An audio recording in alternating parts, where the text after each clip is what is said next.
Hello, everybody, and welcome. It's a new year. It's a new Dynamite, and we're still here. So, how was New Year's, sir? It was good. It was good. Good times. The New Year the break has felt really long, which I enjoy. It's That felt is like good. we had a lot of time off, and now we're back, and it's been good. And I- 2023 continues to be as insane as Oh my 2022 God. was because it doesn't stop. It did not stop. And oh my, did we get, I mean, this is breaking news. Literally, we're going to be on our phones or computers while we're talking about this because it could change by the second because it has been for at least the past 3.5, 4 hours. Yeah, and it's Thursday night. We're recording right now. Yes, this is Thursday night. Well, the news broke. It was after 4 o'clock because I made the point that he waited until the market closed so it didn't tank. Yeah. uh, Again, I have a theory behind this on another reason why he did that, so I'll get to that in a second. But anyways, um, after the stock market closed today, Vince McMahon said a press release and a bombshell, pretty much. I guess Vince McMahon now officially dropped a pipe bomb. Yeah. I guess. Anyways, that he's basically holding the company hostage and saying, "Reinstate me as the leader, and or else I'm going to just take you off TV because I will not vote for a new deal." And Right. he's the biggest shareholder. Yeah, and I know it's not AEW, but like clearly we have to talk about it. Like 100%. of And course it's we absurd. yeah. I mean, And I know his plan is to. Okay, I'm confused because I don't understand stocks generally. okay, He wants to sell, correct, but he wants to control the sale, correct, which he and can. which he can, but he's already Correct. the majority shareholder. Can't he just sell tomorrow to Oh, whoever he wants? exactly. That's why I said he's basically holding it hostage So because him he holding the rights hostage and him like insisting that they yes, reinstate him is that's like just a power move. That's just to be like I one want to be yep, in charge. 152,000%. Like he's playing like he has the entire deck of cards. It's not even like he has a he's hiding some cards. He got all 52 in his hand and he's expecting you to make a move. Like Yeah, and like eh, I know he said in his press release that doesn't mean he's going to be in charge of anything yeah, else, right. but Come on. I really don't believe that. Like I can't see Vince McMahon. I'm just going to work with everybody else. If you were just going to work with everybody else, Right. you wouldn't be forcing your way back in and Exactly. insisting that you Exactly. won't vote on any TV deals That's the unless they give you greatest. everything you're asking. Like what is going on? This is a public company. Well, okay, I'll get to that right now. We'll start with that. My theory on why he waited until the market closed because this press release is he's putting his feet in the water. If they wake up tomorrow and the stock is in the gutter, he'll be like, "Oh, that's all retracted." My Yeah. lawyer said it wouldn't be good for me to do that at my age and with the lawsuits and all that. He'll weasel his way out of it that way. But if he goes in, if tomorrow morning I think the market opens at 8 or 9, I can't remember. Um, when that bell rings, if the stock is where it was or higher, it's the Wild West. Literally anything could happen with WWE Yeah, I mean it's up right from now. It's that got moment on. since he announced that it's gone up because obviously if he's planning a Well, sale, that's true. people who own the stock want him to sell because he's going to sell for more than the stock is worth, is presumably. Exactly. Um, but so it's gone up like 2%. So yeah, you're right. If it stays up, It's the new ball game for everybody, and that kind of gets us to AEW. Um, poor William Regal. well, yeah, let's start there. Well, Samoa Joe got fired again too. Yeah, Just I really hope he attaches as a condition of the sale. Like, also, I want yeah, to personally fire Samoa Joe again. And they're like, he doesn't work here anymore. Like, no, I want to fire him. I want that. someone. Find a way to let me Yes, fire him for a third time. yeah. Like if we have to buy the rights to his name, give it to a guy to just hire him for a day to fire me, dude could have it back. um, yeah. Poor the people that I felt for the most when this news broke was, of course, William Regal. I mean, He gave away the sure thing to be with family, which you can't blame him for. But now he's And also, probably part of the reason was because he wanted to work with Triple H, with Triple H, which who we don't know what's going to happen to Triple H now. pretty much doesn't have any more power. Yeah, I mean, if Vince sells the company, we don't know. Like, whoever buys it, say Vince is being truthful and sells the company to someone and doesn't involve himself in day-to-day operations. He just wants to sell the company. Say he's telling the truth, and he sells it to Disney or NBC.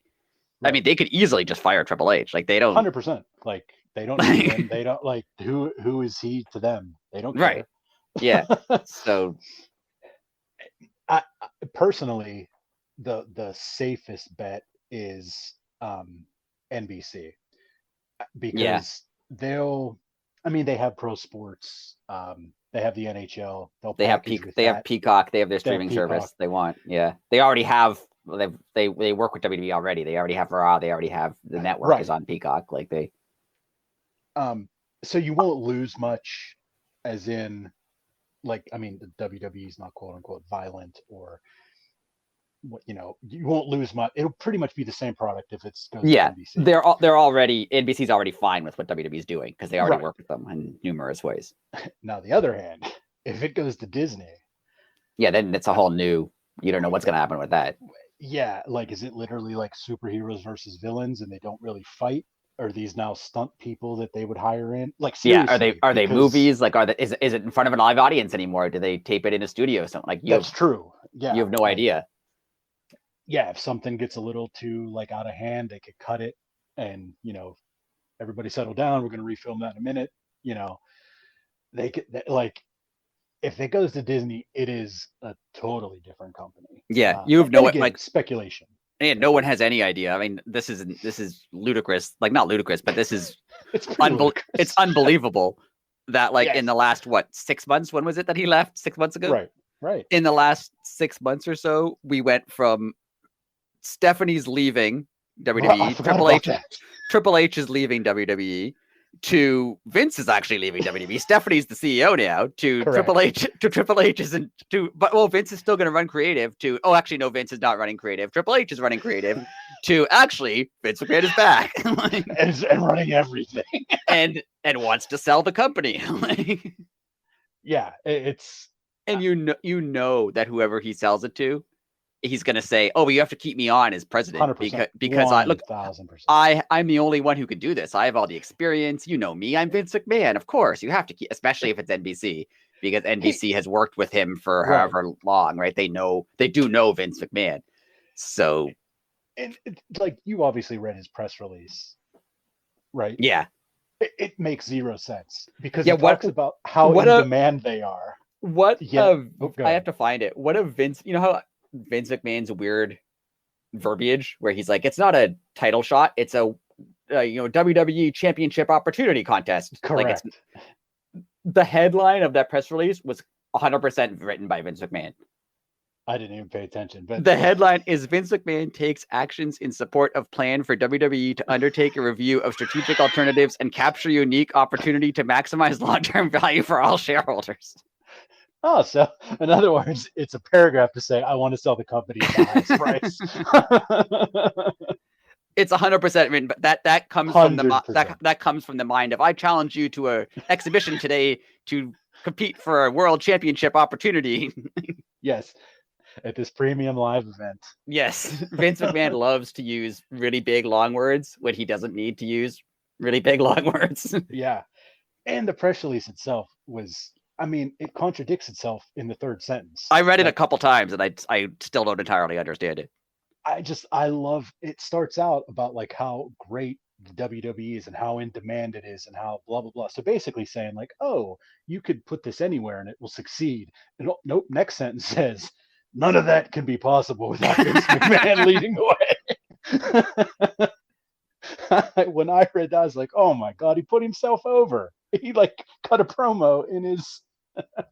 I don't know what's going to happen, but it's this is, I did see, I forget where they saw the tweet now. Again, I should be writing these things down. This could potentially help AEW in a couple ways. Not even if you exclude the fact that Vince McMahon might be running things again and he could screw everything up. Like, if you ignore that, there's first of all, if Vince McMahon is negotiating the rights fees, he's going to clearly ask for an insane amount of money and power, and a company that's offering, that a TV network might be like, I don't want to put up with that. I'll get the next best show Right. that doesn't get the same ratings, but gets 60% of the ratings, and I could pay them half as much money and not have to deal with Vince McMahon. Okay, they could easily do that. Or the other option is, if NBC buys it, they're not going to air their show on Fox. True. So then Fox might continue to want to show wrestling, and who else are you going to find other than AEW? Yeah. Like, if you remember in the early 2000s when Raw was on TNT, I just thought of this, when Raw was on TNT and they left to go back to USA Network, TNT got ECW. Oh, that's right. I forgot about that. And then after that, TNT got Impact, TNA. Like, they wanted to show wrestling, and they couldn't get that's WWE, true. So they're going to go to the next company. Like, yeah, it's not, and I'm not saying Fox is going to give them the same money that they're giving WWE, because SmackDown gets like 2.5 million people, and Dynamite maybe gets less than 1. But they could go, oh, we can pay half as much money and get still live wrestling. Okay, we'll take that. So you never know. Right. And you're going to have potential to build an audience. Like, right. I mean, it sells itself. Like you said, it's what did Tony Khan said, he read that book, Competitive Brands. Right. Like, he has no problem being the Pepsi. Right. If WWE's like the Coca-Cola, he has no problem being the Pepsi. And that's a selling point. Like, yes, we're number 2. Here's all our data. Oh, by the way, we're 4 years old, so we're also growing. Right. So. And it's a field where there's really only 2 companies. There's WWE and there are other companies, but at the level of national television deals, there's only 2. Right. But then again, Tony Khan also holds all the cards. Hey, I also work with all these other companies that have all these other people in them that are very welcome on my show. 2 people who I think, we talked about how we feel bad for Triple H or William Regal or a couple other people. 3 people, and this will segue. 3 people who are probably very happy with this situation. One is Tony Khan, because of all the stuff we discussed. 2 is CM Punk, because if Tony Khan is trying to get a new rights deal, he's going to want the guy who doubled their ratings for a period back at the company, and the network will probably, from what I can tell, I think I remember when CM Punk he came back to WWE to be a host on the backstage show. Oh yeah. He worked for Fox. That was at the request of Fox, that WWE didn't want him back. Fox said, we want this guy on our show. So that's CM Punk is, if they're going to shop the rights around, I'm sure the other networks are thinking, hey, who is that guy that did really well for ratings? Yeah, bring him back to TV. I don't care whose dog he bit, whose dog bit who. Just bring that guy back to television. And the third person, segue time, is probably Mercedes Verdano Monet. She's probably very happy that she didn't sign a long-term deal with WWE right now. Well, then again, maybe it shows, how much this was maybe being talked about internally, and WWE had people sign, what do they call it, like an NDA, non-disclosures. Right. And they'll be like, hey, this very well could happen. Everybody has to sign this, because if you leak it, you have to go to prison and pay $1 million or something. I don't know, right. So maybe, Bailey or someone gave Mercedes the heads up, like, hey, I know that they said you're going to come back, but this might be happening. So yeah. So you never know. It's a crazy world. Last year started off with Cody leaving AEW, Stone Cold Steve Austin coming back to wrestle, Vince McMahon leaving, CM Punk getting in a fight, and it's not slowing down, because now we have this. This is like unbelievable. And this somehow made Mercedes Monet's return to New Japan not the top story of the week, which it should have been. It should have been. And I said, that's another thing that I texted you. I was like, I bet you they did that on purpose. Guaranteed. Yeah. It was after the market closed and she was getting all that buzz. Let's say, okay, we're going to stop that. Yes. Because they're that vindictive. Well, yes. Vince is that. Vince. Yeah, you would think that most people wouldn't be, but like Vince McMahon clearly is. Oh, yeah, clearly. Yeah, I mean, there's not a better time for him to do this than right now. Like, I don't he want to was spend all the podcast talking about this, but like, what is Stephanie and Triple H, like, what are they doing right now? beating their heads off Like, the wall, like they apologizing. finally got like pretty good jobs, like jobs that they obviously wanted. And Right. they were clearly doing a pretty good job. Like most people said they were doing fine. Like most people were happy that they were there. Yeah, Most people were like, and they were like, and now they're just like, oh, by the way, he's coming back. Like, yeah, it seems like it's. I don't think Vince likes when things run smoothly. I really don't. I don't. I think you're right. I don't think he could ever deal with that. Like, I think he actually preferred when WWF was second. I really do. Yeah. Yeah, because it gave him something to like be obsessed with. Exactly. And it made everything better. And then once he became the one and only, well, once he became on top, he became the winner, and then he bought everything, it was just like, oh, I don't like green crayons. And then he flips out it's like, I don't know. Just found a new thing he was mad about. Yeah. Yeah. But like I think, he's 77 years old. I 100% exactly. I 100% understand wanting to sell his shares because he's going to make billions of dollars. Billions of dollars. Yeah. Right? But why does he want to be in, like, they kicked him out. They clearly don't want him there. Why does he want to be CEO of this? Just sell the company and go back, just go be a rich guy. Like, I don't understand. I don't either, but in his case, because he's a crazy person, he only knows that. He only knows the WWE. Like, so like you said, as soon as you said it, that's why I agreed with you instantly. He will 1,000% put he has to run it in on the sell. Like 1,000, like he is going to die in that chair. We're back to that. Yeah. Yeah. He always wanted that. And now he's making sure it's going to happen. Yeah. Like, it's unbelievable. It really is. It's so weird. I was going to put as a bonus for my yearly like pick to be funny that Vince was going to come back, and I was like, that's stupid. Literally a week later, how amazing would that have been? But it's quite the time, and we should talk about Dynamite. But it's quite the time. Quite the time. It's quite the time. And for all we know, by the time you end up listening to this, whatever that may be, maybe Vince McMahon, did something else. Like, for all we know, like maybe he's starting another wrestling. Like, we don't know, and we could do anything. Like when we were talking, I jokingly said when we were making predictions, you could probably predict anything at all, and it might happen because what's happened in the last year, and you could honestly pick it. Like, if tomorrow they were like Shane McMahon has signed with AEW, I'd be like, yeah, that checks out. It's perfectly reasonable. Based on how the world works now, sure. Why not? Triple H is running AEW? Sure. Okay.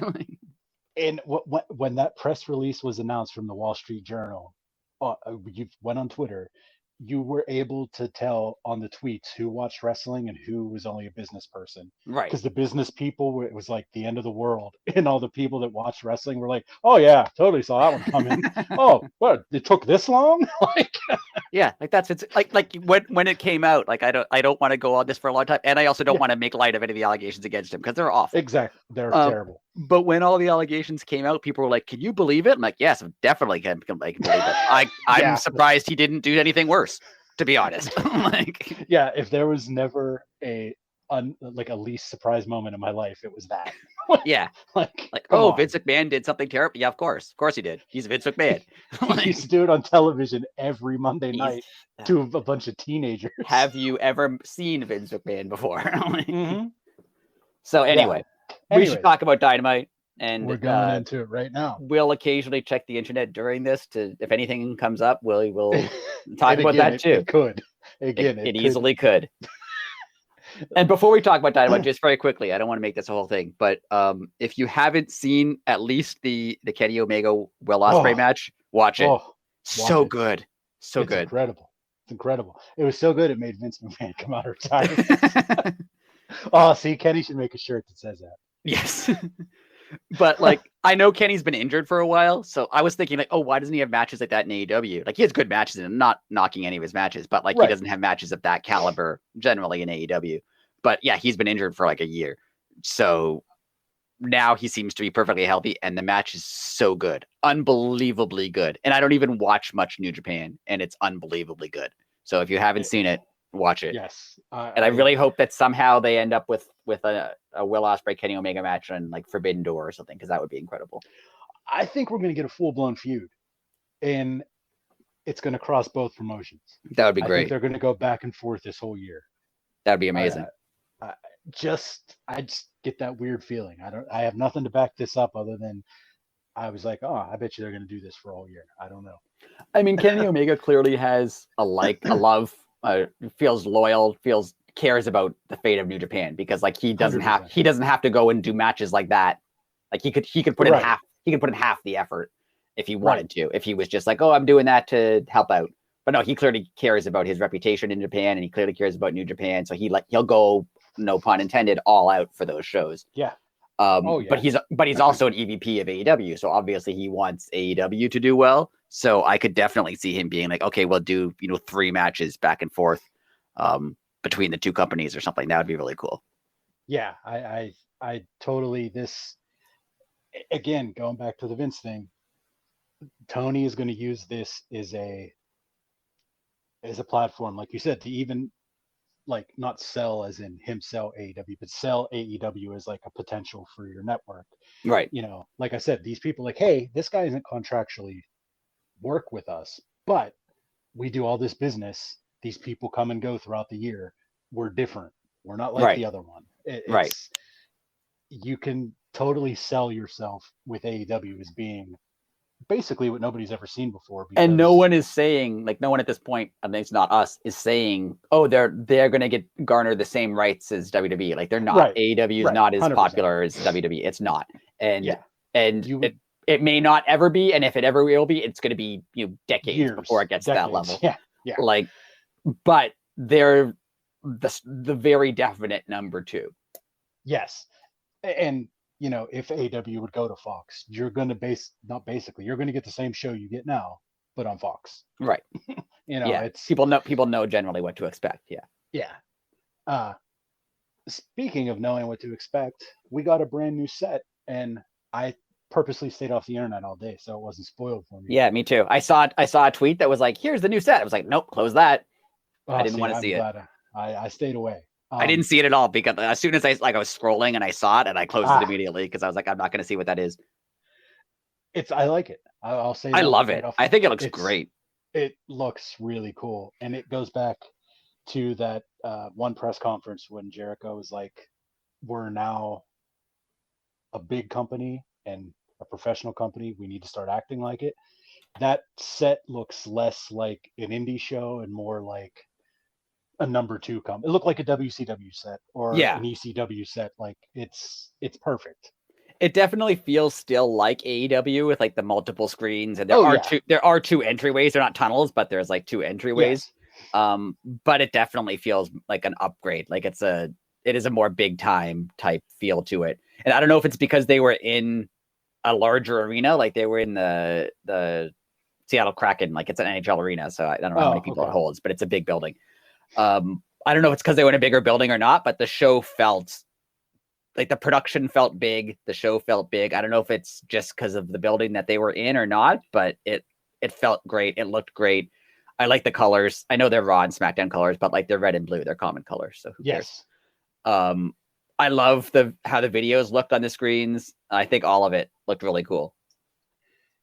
It looked amazing. I just looked up the Climate Pledge Center. For hockey, it holds 17,151. So probably a little bit less than that for wrestling, but yeah. Yeah, so bigger than their average show, though. Yeah, because it is a hockey arena. Right. And like you said, it had a vibe. I don't know if it was just because it was their first time there. The show had a vibe. I dug it. It was fun. It felt I don't know, it felt fresher. It felt like an update, and it felt like we were talking about this while it was on. I don't know if it was just me, I'm assuming that these were changes, but it felt like the camera angles felt different. It felt a little bit lower, like closer to the ring. more head on. Like it felt like a more like not a drastic change. Like it wasn't like you didn't. Right. It still felt like AEW. It still felt like Dynamite, but it felt different. It didn't feel like Raw. It didn't feel like SmackDown. It felt like AEW still, but newer and better. Like I liked this presentation. I thought maybe it was just the building. Like maybe they have it's a large building. They have more space to put cameras. Like maybe that's what it was. We'll see next time when they go somewhere else. But I thought it was really good. Yeah, I liked everything about it. I don't know if his name escapes me. The new producer they just hired, who was a former WWE guy. Right. If they said this was probably going to be his first show, and there was definitely a different fingerprint on it, and in a good way. Like, yeah. But the one major thing that I noticed is the commercial timing was 10,000 times better than it has been in 4 years. Yeah, and I noticed just the overall timing. Like the show, it still felt like Dynamite's always felt like something's always happening, which I like about it. But it did feel like they had like less like really harsh cuts. Like suddenly we're going backstage. Like it seemed like it flowed a little bit better. Have a flow. And I don't know if it was just I watched this week on my laptop with headphones, so I don't know if it was the case everywhere else. But I thought the theme music sounded better. Like it sounded louder. Whereas it sounded louder and crisper for me too. But again, that could have just been maybe the Kraken have a amazing sound system. It could just be a building like it's a newly renovated building. So maybe we'll see when they go to somewhere they've been before, somewhere smaller. But also it was really nice to have this crowd. We talked a lot about how they're always in Chicago because Chicago is a hot crowd, and that's true. Yes. But going to new places, like they've never been here before, and it adds a lot to the broadcast when you're in somewhere where people are just like really excited to see the show. 100%. Like the crowd, that's my first note. We'll start with the first match. We'll get right into it. Jericho. We've had like half an hour of this podcast. Correct. We haven't even talked about it yet. So maybe we should do that. First match. First match. Jericho, Ricky Starks. My first note is hot crowd. The crowd was the fourth man in the ring. They helped carry the show. They helped sustain the show. They had fun, and it just stuck to me that from being there back in April, if they could somehow, and again, this could possibly happen now because the gates just opened, they could somehow have 2 live shows and keep it to just the like 2.5 to 3 hours that you're there instead of 6. Yeah. It's like, then you wouldn't lose the crowd a lot. And especially by the time Rampage started, I was like, I wasn't ready to go because I was having fun, but I was sitting down. I was no longer standing. I had no voice left. I understand why they tape them back to back because Rampage is an hour, and I know that it's costly and whatever to move to a whole new city and set up a whole new thing for 1 hour. But it would be really nice if they could always have it. Like Rampage is live this week, and I'm excited for it. It would be great if they could do that every week or every other week or something, just so. Yeah, like something, or just run the. Oh, go ahead. Like when I was at the show, I just went to a Rampage taping, but they still had like an hour and a half of dark before it, and then like Rampage was a bit longer, so like than that one that aired, so it was probably 3 hours I was there, which was like that was about the point where like that's long enough, like that's how long I wanted to be there. Like at the end of that 3 hours I was happy and I was still like enjoying myself, but if it had been another like 2 hours after that would be too much. Like I couldn't have dealt with that. I put in a 9-hour shift. Like I worked an hour overtime and I went to AEW. Like it was rough. Yeah. 3 hours or so. I feel like you can keep a crowd involved. Any longer than that seems to be a little much. Yeah. But this crowd was all about it. We're gonna take a moment and we're gonna praise Ricky Starks for when he walked the top rope. That was the most amazing. He used to do that. Back in the day, or not back in the day, he hasn't been wrestling all that long. But when I first saw who he was on the internet, I saw him do that. I was like, oh, this is the greatest dude ever. I mean, that's hilarious and cool. Yeah. I'm so happy. I hope he brings it back all the time because it was so cool. Yeah. And again, we're going to say Chris Jericho. I'm just going to You don't need to do this. No more suplexes off the apron onto the floor. Yeah. Chris, you don't need to do that. Same Yeah. with you, Ricky. You don't need to do it either, but you're at least younger. Chris, Right. that had to hurt. Yeah. Uh I, the I just don't understand why they do that. But I just it's all. It's I mean, like, it gets a pop every time, but yeah. 100%. And I mean, it affects me too, Right. in a different way. 2.0 are incredible. We do not deserve them. They were in the middle of a serious wrestling match, fight, whatever you want to call it. Matt Menard's just making fun of the crowd, yelling at the ref. Angelo Parker's doing laps. At one Even point, the I little think, things, like every time there yes. was a pinfall, they like half slide it into the ring. Like Yes. just in case they had to break it up. Like even that Yes. little, they're very good at all the little stuff, like noticing how their little actions like add to Yeah. the larger picture of the match. They've done a great job. Yeah, they were, they were part of this match too, even if you didn't realize it. Right. Yeah. Uh, I purposely made this note because of all people that probably could be bitter. Chris Jericho with the wrestling business is not a bitter human, and he does for the young guys what was never done for him. Right. Just in general, what he did going back to WWE, WWF. I mean, he has worked with people that probably they didn't want him to work with, and he willingly puts these people over. Right. And then my only knock on Chris Jericho is how every feud is like 6 months long. Other than that, like the individual matches are all promos. Everything he does is good. It just I just hope this doesn't go for 6 months. Same here. It was a fantastic match. Starks gets the clean win. I loved so much, and it was cheesy, and they don't do it all the time. I loved Ricky being in the walls and getting hit with the bat, and like the referee doing the 3-arm drop. That was great. So it was such a Hogan moment. It was such a like 1980s wrestling moment. Yes. That no one ever does. And if they did it all the time, it would be lame. But doing it once in a while, like that was a moment. Like that was so cool. And it brought you back to like 80s wrestling, but it also like it was so much cooler than Ricky Starks just like pushing out of the move. Like him being knocked out and thinking it was over, and then that was cool. After you said that was a moment, that totally reminded me of Austin in the Sharpshooter. With it turned into a T-shirt. I think it said like "Blood of the Stone" or something. Yeah.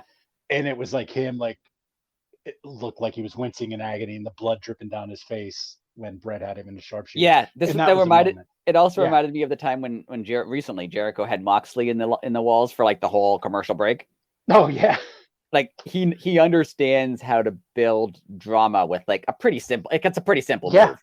But absolutely. It builds a lot of like drama into the match because you can see the other person, either desperately scrambling for the ropes, or you can see their face. It works out really well. Yeah, it's brilliant, and he's so good at it. And big win for Ricky Starks, clean win, big clean win. I was impressed. I was happy. I thought for sure this would be a screw job. Like I know what happened afterwards, but I thought for sure he'd get screwed out of the way and then they'd have a rematch. But good job with this clean win for Ricky Starks. Yeah. Starks gets jumped after the match. Action Andretti comes down for the save. My God, is Andretti over? Oh yeah. I mean that play, like the music hit, and I was like, who's this? I had no idea who it was until I saw him. Yeah. And the people were going nuts when the music hit. I was like, how the hell they know it's music hit already? That's like he was on TV once. Yeah.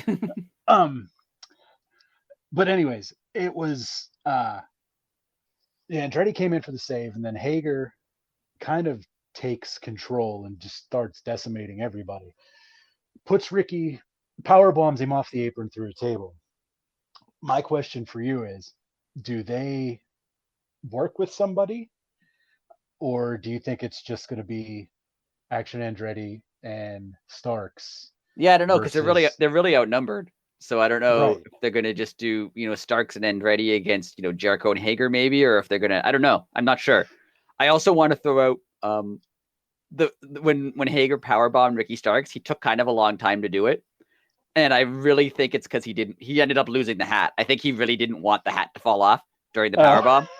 Because you could see him like holding him up there, and my thought was like he's trying to like adjust Ricky so he doesn't knock off his hat.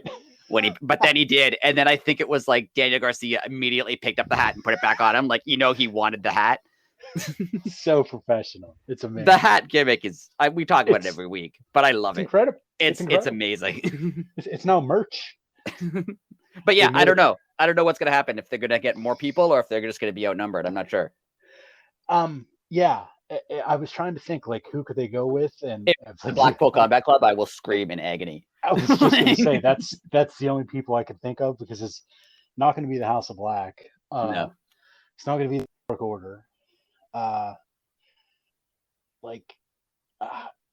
Is there a tag team? I don't know. I'm not sure. I mean, there's Santana Ortiz. Yeah, I guess if I don't know if back. Yeah, I don't know if Santana comes back, but yeah. And if it's Eddie, but just put Eddie over. Just like, yeah, that's all I want. Guys. Put Eddie over. That's all I want. I know Eddie's like 40 years old. I don't care. Put him over. I don't care. Right. Well, the reason that I think Santana could be coming back is AEW is going to release Proud and Powerful shoes. So I don't think they would release a shoe line if he was on his way out. Right. That's just me. I don't know. We'll have to wait and see. We will have to wait and see. It would be cool if that's how it happened. Yeah, it would be, because that just popped in my head, and that would be for us. Eddie would get his redemption. Yeah. And I do say I'm convinced that someone from AEW listens to the podcast, because every week we get a listen in or around where the shows happen, and we had one in Japan randomly this week. If it's Kenny Omega, if it's Kenny Omega, we won't tell anyone. Just let us know, because I'd be so happy. Yeah. Like, we won't say anything. I won't. I promise. I won't like say it on the podcast. But if Kenny Omega, if you're somehow listening to our podcast, just tell me. Just like send us an email. DM us. Yeah. I'd be so happy. Send us a DM. We will totally keep it under wraps. Right now, there's just some guy in Japan who's like, "Why do they think I'm Kenny Omega? What are they?" Right. Yeah. Like, I just found this podcast. Right. Like, hey, well, at least we're talking about you. Person from Japan that was kind enough to randomly find our podcast and listen. Yes. Thank you. Moving on. Hangman Page. Hangman Adam Page. In ring, Tony Schiavone. I was a little confused with this. I don't think we needed a whole 20-minute segment. It wasn't 20 minutes, but this could have been like a 30-second pre-recorded interview to say that all I have to do is stay home for another week, and the doctor said I could rest. Yeah, I kind of liked it. I liked it because it was like, I was entertained by it. I was entertained by it. I'm just saying. But it is a little weird that they're like, we don't know if you'll be cleared at all, but we know specifically next Wednesday you'll be cleared. Like, it was a little, because they announced the match later in the night. So yeah, I mean, he's obviously going to be cleared, right? Right. It was a little weird, but I liked Moxley's response. I liked their back and forth. I thought that was good. Oh, that was totally professional entertainment right there. I mean, they were both in the zone, just going at it. It was wonderful. Like Hangman's comment of like, I'm not mad that you hurt me. I'm mad that you like cracked a joke about it afterwards. That was good. And I really liked Moxley being like, I don't care about you. Like, that was it was so good. Like, it was so good. And that's almost like that's almost like the Punk response to MJF. Like, right. I'm sorry, that was a Tuesday for me. Right. Like, it's almost like it's the same response. Like, I don't care who you are, dude. Like, right. You're nothing to me. Yeah. So I'm looking forward to it. I mean, if they do actually have a match, I think that'll be great. You're right that the segment probably wasn't needed, but I liked it. I honestly think they do it just to have Moxley do his entrance too. Like, they really like, it's a cool entrance to have live, and it gets the crowd to do it. True. So that could have been the reason, but I thought it was good. Hangman's promo was pretty good. Moxley's always good. Him cursing when the mic didn't work was hilarious. That was honestly, I'm so happy it happened to him and not like, I don't want to say a younger person wouldn't have been able to deal with it, Right. but like if him, Jericho, Claudio, any of the Danielson, Right. they do exactly that. Whenever he is like the crowd starts chanting, "We can't hear you," Yeah. and Moxley just repeats himself 9 times and then swears in it, not knowing that it's live to television. Yeah. Yeah. It was It's not so live for the good. arena, but it's live for TV. Yeah. That was great. It was so good. And he'll be fine with it. Like if it was a young, not saying that Tony Khan is like a vindictive guy who punishes you, but if Right. it was like a younger guy who swore on live TV, I could see them being like, oh no, what's gonna happen to me? Like be worried about their, but like Right. Moxley knows nothing's gonna happen to him. He's John Moxley. If anything, people think it's cool and move on. Right. Like, and if he somehow does get fined, he can pay the fine. Like it's not a big deal.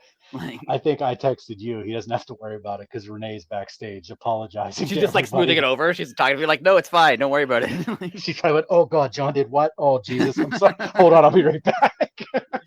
Yeah. Um, I feel like there's a certain percentage of her life that is just like smoothing over the things that he said to other people. And then she has to come in and be like, okay, he didn't actually mean that. He's actually nice. Like, he's amazing. Anyways, moving right along, we had the AEW tag title match, and I honestly did not care about Jeff Jarrett and Jay Lethal as a tag team until about halfway through this match. Now I can't wait for the rematch. this was the most, I'll talk about the ending later when we get to that point, but this was the most like old school, I don't know what year, but like Memphis 80s, old school wrestling match where like they kick the one guy out from ringside, but the other team still has guys at ringside. And like, it was so old school. Like, it was like Carney-ish behavior, but it worked so well. Oh yeah. It was another like the arm drop on the Jericho thing. Like if it was something they did every single week, you'd be like, this is lame. I've seen the same move for 30 years. Right. But like, because they don't do it all the time, it felt fresh and interesting. Like I loved it. Oh, it was so great. And like I said, I didn't care about what do they call him, Triple J. Yeah. I just didn't care about him until like this match was half over, and I was like, I'm into this. Jeez. I've never like this. He's a good wrestler, but I've never cared about Jay Lethal in AEW. Like he's fine. Like I don't dislike him. He puts on good matches. He's but like I've never cared here or there about Jay Lethal, really. When he's on TV, he does a fine job. But if he wasn't on TV, it's not like I'd be like, we need more Jay Lethal. Like he's fine. But Jeff Jarrett, not that he's a great in-ring performer these days. Like he's fine, but but he 100% knows how to get you to hate him. Oh my God. He's such a master and just making you, even the fact that Max Caster tweeted saying that did the rap about Kurt Angle's wife and then Jeff Jarrett, I don't think he was offended. I think he just went on Twitter and like acted like he was offended by this. Right. To get people riled up. Like that's his whole job, his whole goal in life is to like get you riled up so that you boo him.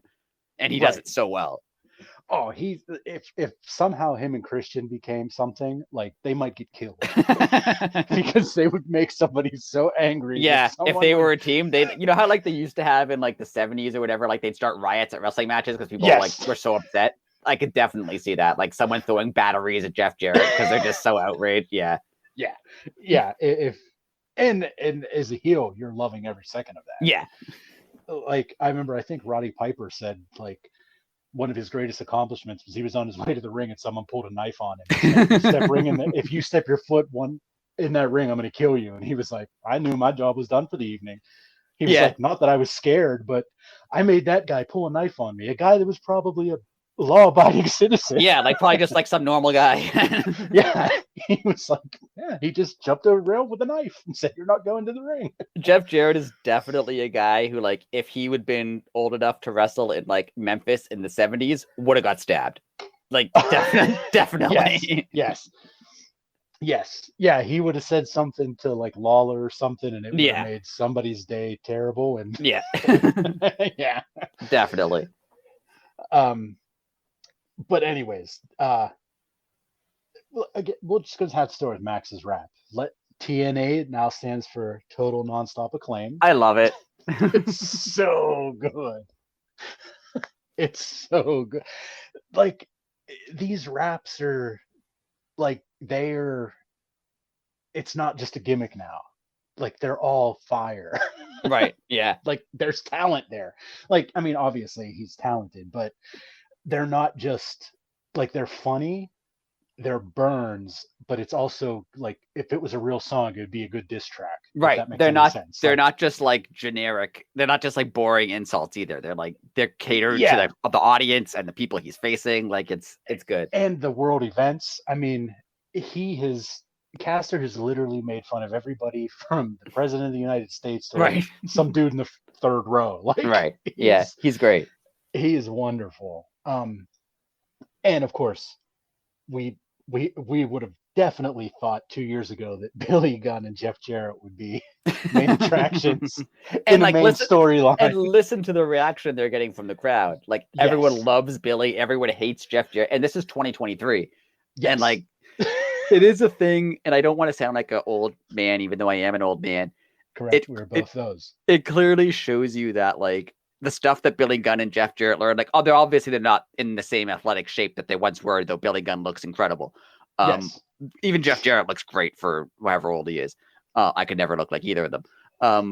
But it shows that the stuff that they learned about wrestling, how to get you to cheer or boo or react or whatever, it's timeless. It's timeless. They can do it 20 years ago. They can do it today. Yep.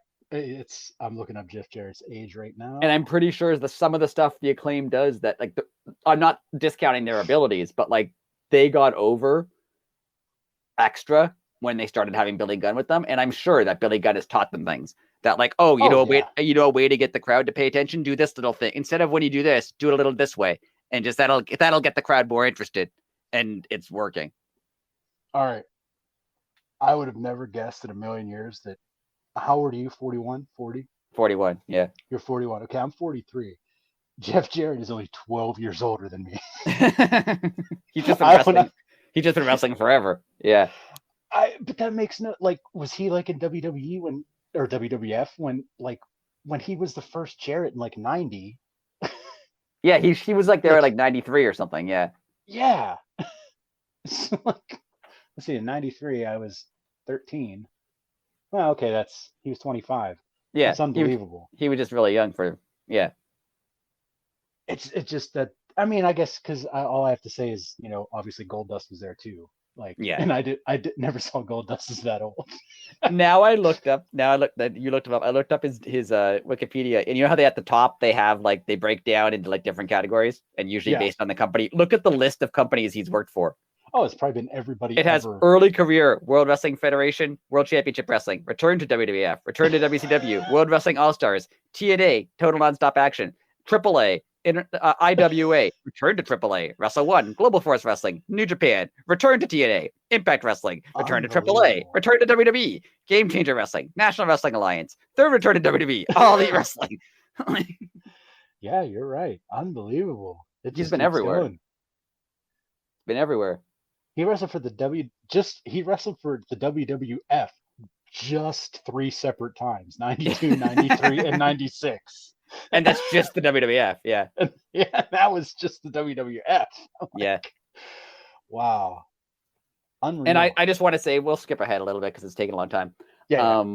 I totally bought the ending, like the Dusty finish 100. where I 100% was like, because I was texting you during it. I'm like, I'm a little worried because the Acclaim was doing so well at the beginning that they're letting them get all their stuff in and then they're going to lose. Yes. And when they looked like they lost, I was mad. I was like, I was legitimately mad that they lost. Like if I had been in the arena, I would be screaming at someone. And that was done so well. Again, oh yeah. I don't know if they practiced that, but I totally did not see the foot on the rope. I 100% bought it. I was so upset. Yeah. And like it was Taz, I think, who also, let's throw it out there. Taz had an amazing show. He was on fire last night. I don't know if he had a little too much to drink at the pre-show but he was throwing him out there. I just want to say during one of the breaks, the crowd was chanting "F you, Jarrett," and Excalibur goes, "Oh, they really like Jeff Jarrett here," and Taz completely deadpan goes, "No, they don't. You can hear the crowd. They don't." Amazing. It was great.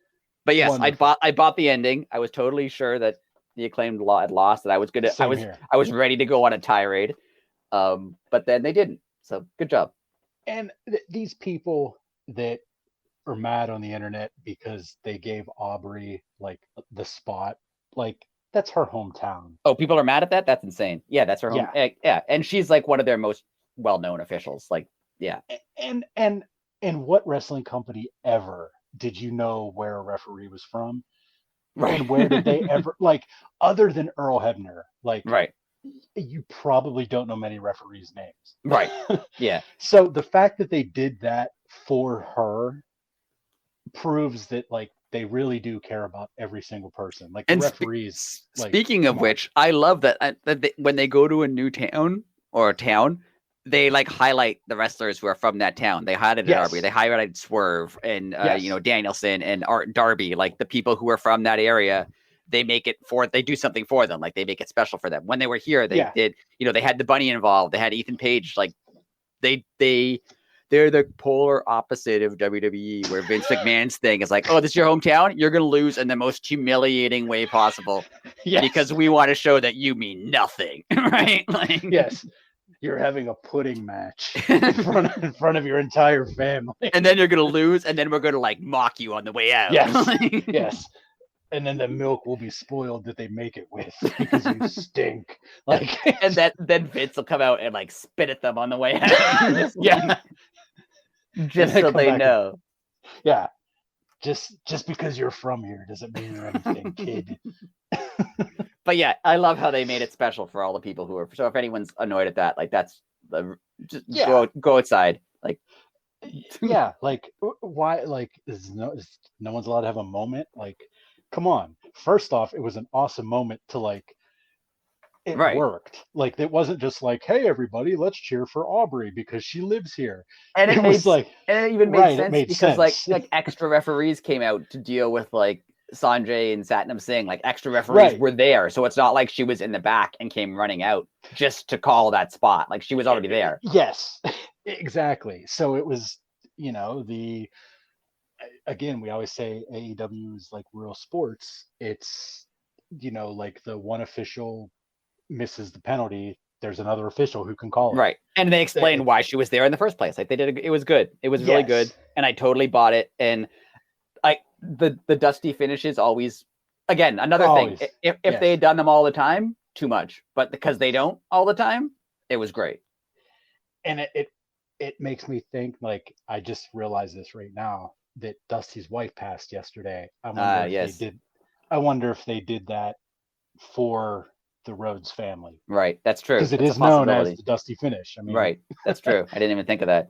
And this was I don't know who booked this. Like, obviously Tony Khan booked it, but I don't know who was like involved in the intricacies of the booking. It felt very old school.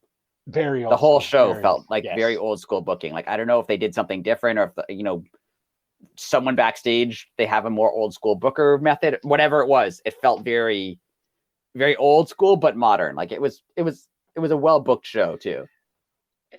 Well, see, this sounds like we're pumping up Tony Khan, but I mean, he wins Booker of the Year every year for a reason. So, right. I mean, it's not only because previously he'd gone against only Vince McMahon, but correct. But unlike Vince McMahon, he uses his assets. Like, I don't know him. We don't know him personally, but I'm sure if he's having trouble with something, he'll pull Tully Blanchard or Arn aside and be like, look, like, we've done this like 6 million times. Like, is there something that you've seen in your days that maybe only happened like a dozen times? You just happened to be there. Like, let's switch it up. And I'm like, oh, this one time back in blah, blah, blah. You know what I mean? Like, and then I feel like Arn Anderson would go into a 20-minute story about that. Tony's like, I just wanted to know how to book the finish. Right. And, but that's how the old guys are. That's right. But yeah, good match. Good booking all around. And I like, I mean, they're doing a rematch, but good. I'm into it. Before I was like, why are Jay Lethal and Jeff Jarrett getting a title shot? But now I'm into it and I want to see more. Yeah. So good job. And well, the next segment we're probably going to talk about for a couple more minutes too. This might be a long podcast. A lot's gone on. Might be. Well, we're actually almost done with the notes, so we have lots to say. So we do have lots to say. Now I forgot what I was going to say, which is awesome. So we'll just move on. Britt, Jamie Hayter had a. Oh yeah, okay. Here, Britt Jamie Hayter backstage with Shivani. Work, right? Yeah, I liked first of all, I liked their promo. I thought it was great to be like, you walked in here and you think you're gonna fix the women's division, but you don't need to because we've already fixed. Like, Right. I like that aspect of it. It was pre-taped in a backstage segment. Like they Mm-hmm. pre-taped this. This wasn't live in the ring where someone could go off script. Like she said, "I'm the boss," and literally looked at the camera And and winked. winked. If they didn't want that in the interview, they could Right. just cut it. It wasn't live. It was pre-taped. They could just Right. not air the interview. If that like it, Right. I've heard people say, "Oh, but maybe they taped it and she went off script." Well, then don't air it if she's gone off script because it's Yeah. taped. Like. And if they taped it thinking that Mercedes was going to be available and now she's not anymore, again, don't air it. They don't have to air it. Right. Like they could. It was not like when Punk went out or Hangman went out and cut their promos and that was on a live mic in front of a crowd, so that they had no choice. Right? Like Right. this was a pre-taped backstage interview that they easily could have edited if they wanted to and didn't. And Yeah. that says a lot. 100%. It's. I mean, if you, it makes my head hurt. This was the setup for the letdown later, Right. and it's not a letdown because it's the setup. Yeah. Basically what I'm thinking is this is very smart of them because if Saraya had just gone and picked Mercedes or anyone who's not in AEW, say Mercedes, like anyone, right? A non AEW wrestler, Right. someone debuting, it literally would look like she thought all the people in AEW weren't good enough to be her partner. I have to pick someone else. Like, Step outside of the. Yeah, good yeah, call. which was what Britt was saying. Oh, you're showing up and you think you're better, but like the AEW women, this was Britt. This first of all, Britt put over Tony Storm and Sheeta in her Yeah. promo, saying like you're standing next to these two great wrestlers. Why don't you pick one of them? So they were doing a really good job putting over their own talent. Also, it looks in character. It looks like Britt tricked her into picking Tony Storm. Like, sorry, I didn't necessarily plan to Right. pick Tony Storm, but Britt was like, well, why don't you pick Tony Storm? What's wrong with Tony Storm? And then Saraya was like, oh yeah, I guess I should pick her. Like it was, you're right, it was a setup. It was Britt Yeah. setting Saraya up to pick Tony Storm. Like she was kind of saying, you should pick Tony Storm. And then she did. Like, so Britt got what she wanted. And this just adds to my theory that somebody listens to the show because you said, oh, wouldn't that be really stupid if they just did this? And then this happened. And you said that like what, about 3 weeks ago? And I mean, smart of them to, if it's not going to be Mercedes, even if it is going to be Mercedes, smart of them to announce that it's Tony Storm, because then 100%. people won't lose their minds when it's not Mercedes. Like if they had not done anything and not announced it, and then it was Tony Storm, people would lose it because nothing against Tony Storm, but she's not who you were expecting to see. So if it's not going to be Mercedes, good job announcing it in advance because you have to. But also, it's Mercedes. Like there's not like right. Well, I saved this for the podcast. I didn't even text you on this because I want your raw emotion. All right. If Mercedes is just doing a Japanese run, okay, right. Sheeta holds that women's title that she said she's allowed to defend anytime, anywhere she wants. Yep. So what if on this January 11th show, the Britt Jamie match, and it is Tony Storm and Saraya, and just, oh wow, we didn't expect that. Sheeta comes out like later in the evening or earlier in the evening, whenever, after the match, after the tag match, and says, hey, I have this title that I'm allowed to defend anywhere, anybody in the back. So people were let down because they didn't see the hype that they were supposed to see, and then Mercedes music hits. Yeah, I could see that. And she'll get the ovation. Again, she got a great ovation in Japan, but if you're not used to Japanese wrestling, it looked like she got no reaction. Yeah. The response she got in Japan was not her doing. It was, first of all, the Japanese crowd is more quiet just in general. Second of all, she's speaking English, and like most of them probably speak some English, but it's not their first language. Obviously, it's Japanese. Right. And they weren't allowed to cheer up until this week. So there's some. I didn't know. If anyone, obviously, we all went through a pandemic together. One of the first things when you started going out to do stuff again, it was weird, right? Like it felt odd to be. So I'm sure, like, if you were told you couldn't cheer loudly and now they're letting you, like, it feels a little awkward at the beginning to do those things again. So I think by like the Kenny Omega match, the crowd was into it, but I think it took them a little bit of time to like feel a little bit more at ease with being able to cheer and respond. And the response she got was not what I expected her to get, but there was a number of factors that weren't her fault. And well, she's going to get that Punk reaction here, if not bigger, because not that Punk's not relevant, but she's just 6 months removed. You know, like she was just a top star in the summer. Right. And then what was that? Was that summer or was that May when she walked? It was around there. I don't remember when, but it was around summer. I don't think people talk enough, even if she doesn't go to AEW, even if she has nothing to do with AEW. I think she does, but even if she doesn't, same here. People don't talk enough about how she was upset with WWE, walked out, said, I'm leaving. Vince McMahon, not saying she got rid of Vince McMahon, she didn't, but Vince McMahon got booted. Triple H came in, was like, I'm going to fix this. And she was like, yeah, still no. Nope. Nope. Like, first of all, how bad had it been for her that she just like, I'm still not coming back? Second of all, that's a gutsy move to be like, yeah, I don't care. Like, it doesn't matter what you're offering me. I'm done. Like, I'm done. And she stuck to her guns and she decided she was done and she wasn't coming back and she left. So good for her. You know, I was thinking about this. We always compare things to pro sports because we're both fans. She basically pulled the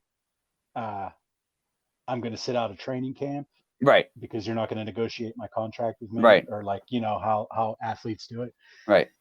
She basically did that, and you know, now that there's, I guess you can call them leagues. Now that there's another league, guaranteed, she said, when she wasn't allowed to talk to them, she was probably telling them like, no, I want to see what they're going to offer because then you're going to counter offer. Right. And they probably did not like that at all because they lost a little bit of power there. Like business wise, not only was this a gutsy decision to be like, I'm leaving the biggest wrestling company in the world and not coming back no matter what they offer me, basically.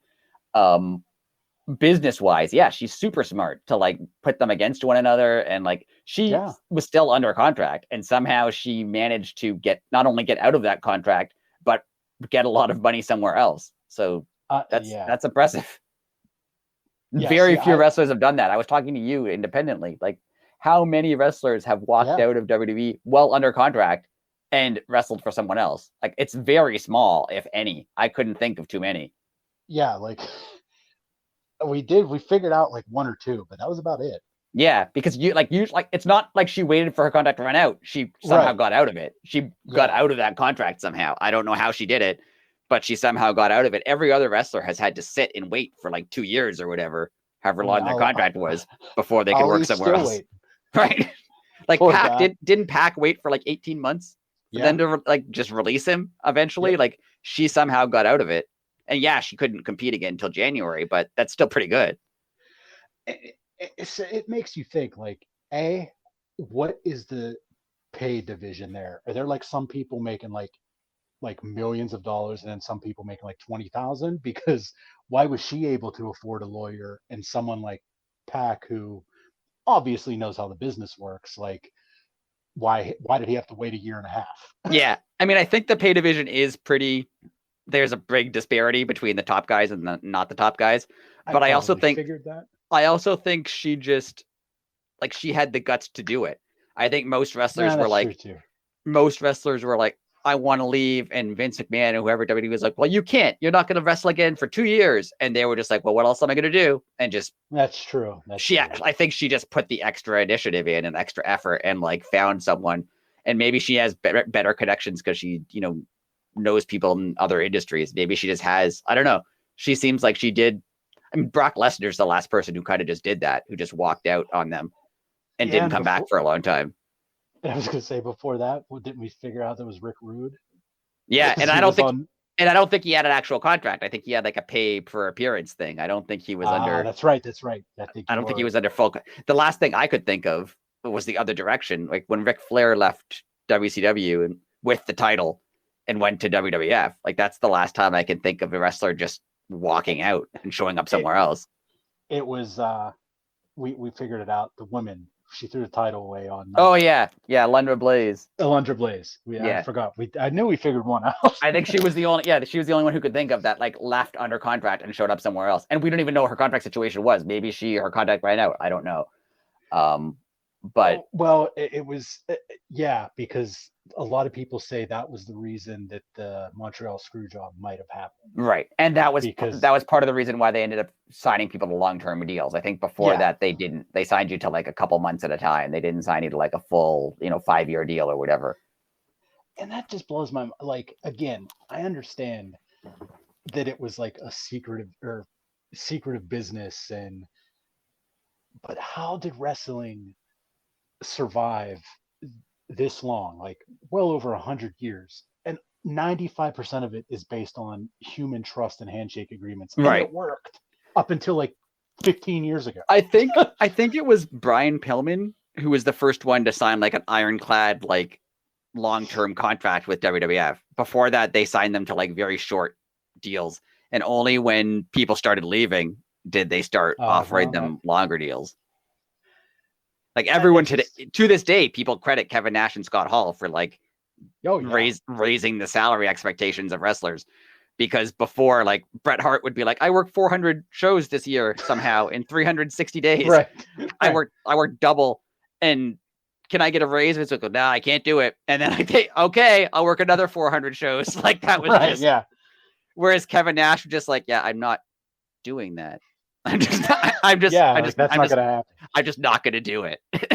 and this other company is gonna pay me more money to work 100 days. So I'm doing that one.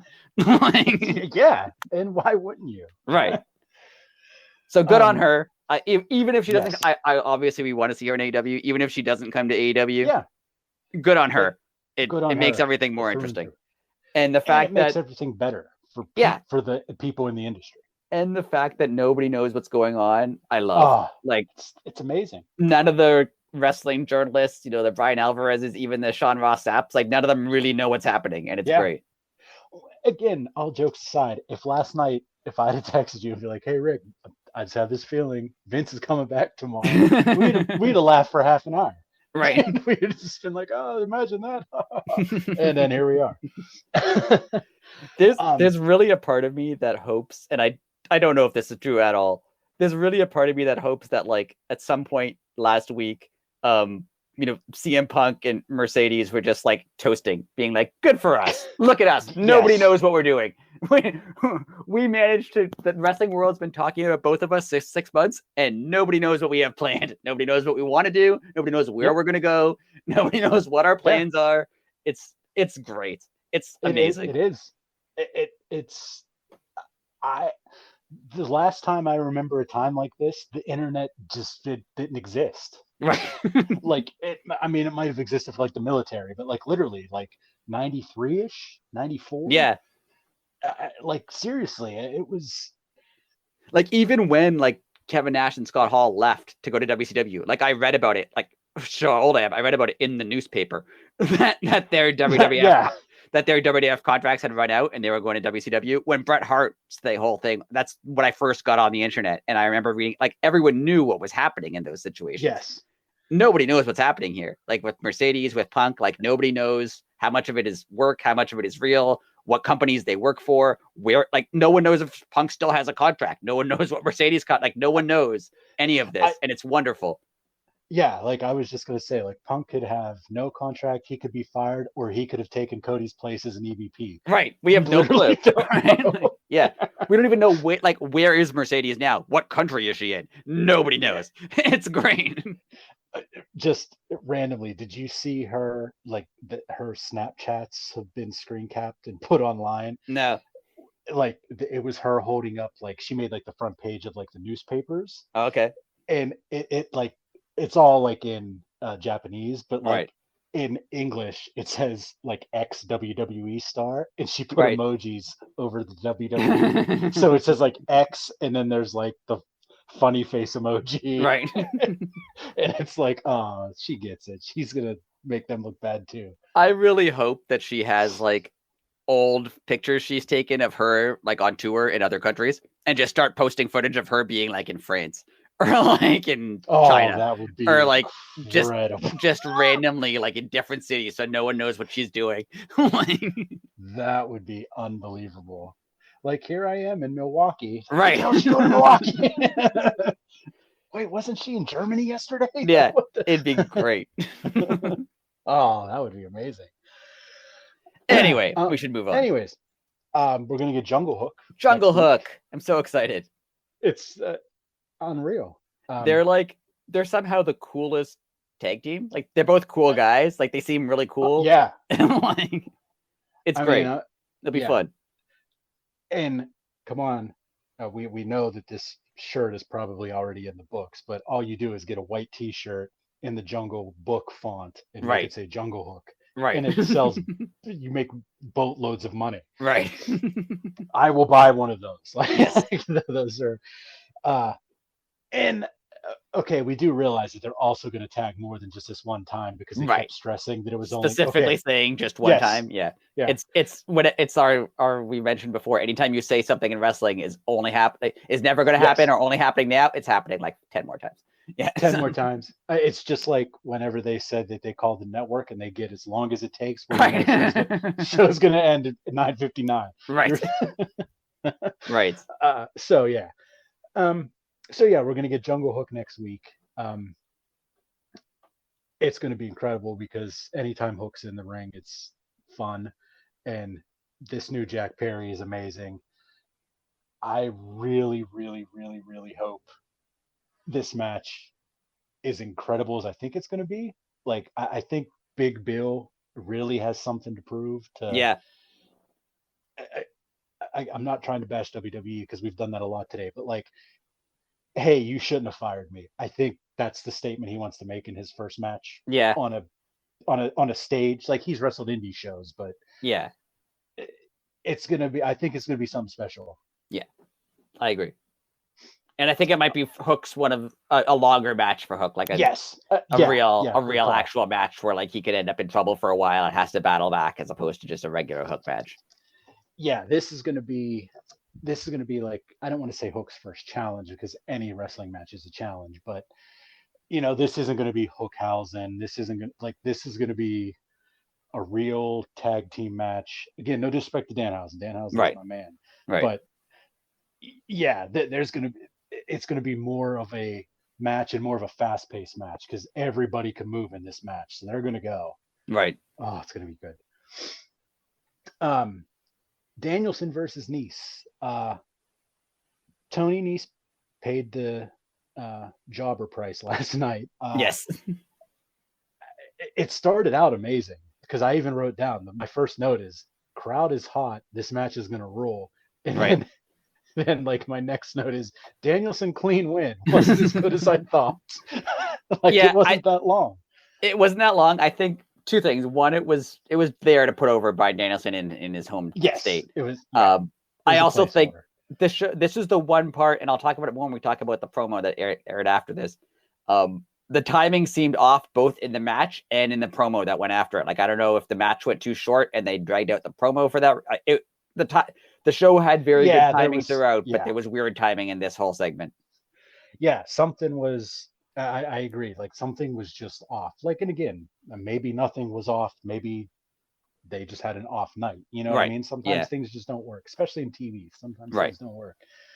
But it seemed like it drug on for like, it seemed like it was like 45 minutes long to me. The promo afterwards was. Yeah. Yo, that promo is what I had definite issues with the promo afterwards. Like, MJF was back to his previous MJF where he just like, by the way, this town's dumb and you're stupid. Like, it was It was his Yeah. weakest promo coming back. Like there was nothing Yeah. really interesting about it. It was just kind of like, I'm gonna make some obvious jokes, and I'm gonna mention Jim Cornette just to make people mad. It was it was fine, but like they could have cut half of this, and it would have been fine. Like they spent a really long time talking about between now and why February 8th? What does February 8th have to do with anything? Why specifically February 8th? Then they had a whole thing of like, you have to do this. You have to win all the matches between now and February 8th. No, I'm not going to do that. I think you should do that. Okay, then I will do that. Okay, good. But then I'll pick the stipulation. No, you can't pick the stipulation. I will pick the stipulation. All right, what will it be? It will be an Iron Man match. No, I don't like that. Well, we're going to have it. Like, they didn't need to do any of that. They could have agreed. They could have easily been like, MJF comes out, Danielson goes, I challenge you to a match. MJF goes, not to Revolution. He goes, fine, but it has to be an Iron Man match. Done. They could have just done that. They didn't need like the whole. They didn't need MJF's mom jokes and then Danielson. I have mom jokes too, and like it was too much. I literally wrote down after the Cornette reference. I wrote, "Please just shut up." Literally, I was so over it at that point. It like the feud's gonna be good. Obviously they're both talented, but like none of this hit for me. They could have easily cut it in half, and also when they booked the match, the stipulation for match 7 in the best of 7. When Danielson comes out and goes, we're going to have an Iron Man match at Revolution. And it goes, no. First, you have to beat some other opponents. He's obviously beating those opponents. Like, definitely. Right. There's no way that they know what there is no Iron Man match at Revolution. Instead, it's going to be MJF against Brian Pillman Jr. We're just going to do that match instead. Give me $50. Like, that's not happening.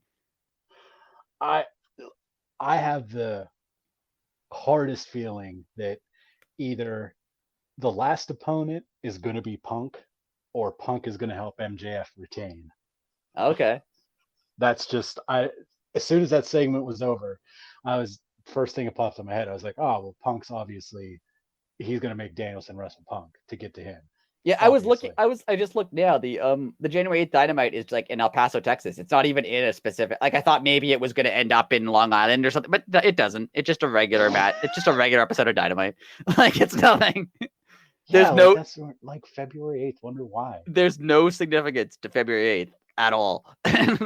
even the promo itself didn't make sense because MJF said, "Oh, I've heard from Tony Khan that if you win every match between now and February 8th, you'll be the number 1 contender." First of all, the rankings apparently matter again. Apparently the rankings are back in full force. And then immediately after that, MJF said, "But Tony Khan doesn't make the rules. I do." I'm like, then why did you even mention Tony Khan? What does that have to do with anything? Right. It was so weird. It made me think that maybe something happened in the Nice match, like he got hurt or something, and they cut the match short. And then they're like, "Hey, can you guys kill 10 minutes because we're short?" I don't know. It was weird. That could be. That very well could be. I was gonna say something. Damn it. Oh well, can't remember. And I know that I'm a guy who talks a lot, and because I kept complaining about them talking a lot, but like, no, I didn't like it. It was fine. It was fine. Like I wasn't like mad at the segment, but by the time it was ending, I'm like, that's good that's over. Like, yeah, I was totally happy that it was over. I feel like if I was in the arena, I would have liked it. Like if you're in the arena and they were like kind of playing to the crowd, like I feel like if you were in the building, you would have liked it. But as someone watching on TV, I really do feel like now that you mentioned the Nice match being short, I think maybe something happened. And they made them kill time. That might have been it.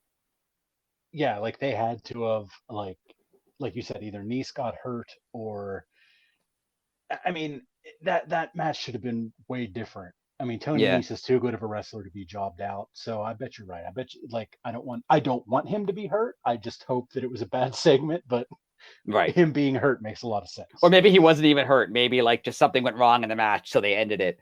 And then true. You know, and then they're like, oh, that match, or the wrestlers lost track of time. Like maybe Tony Nese and Danielson thought they went 10 minutes when they only went 5. And then that's true.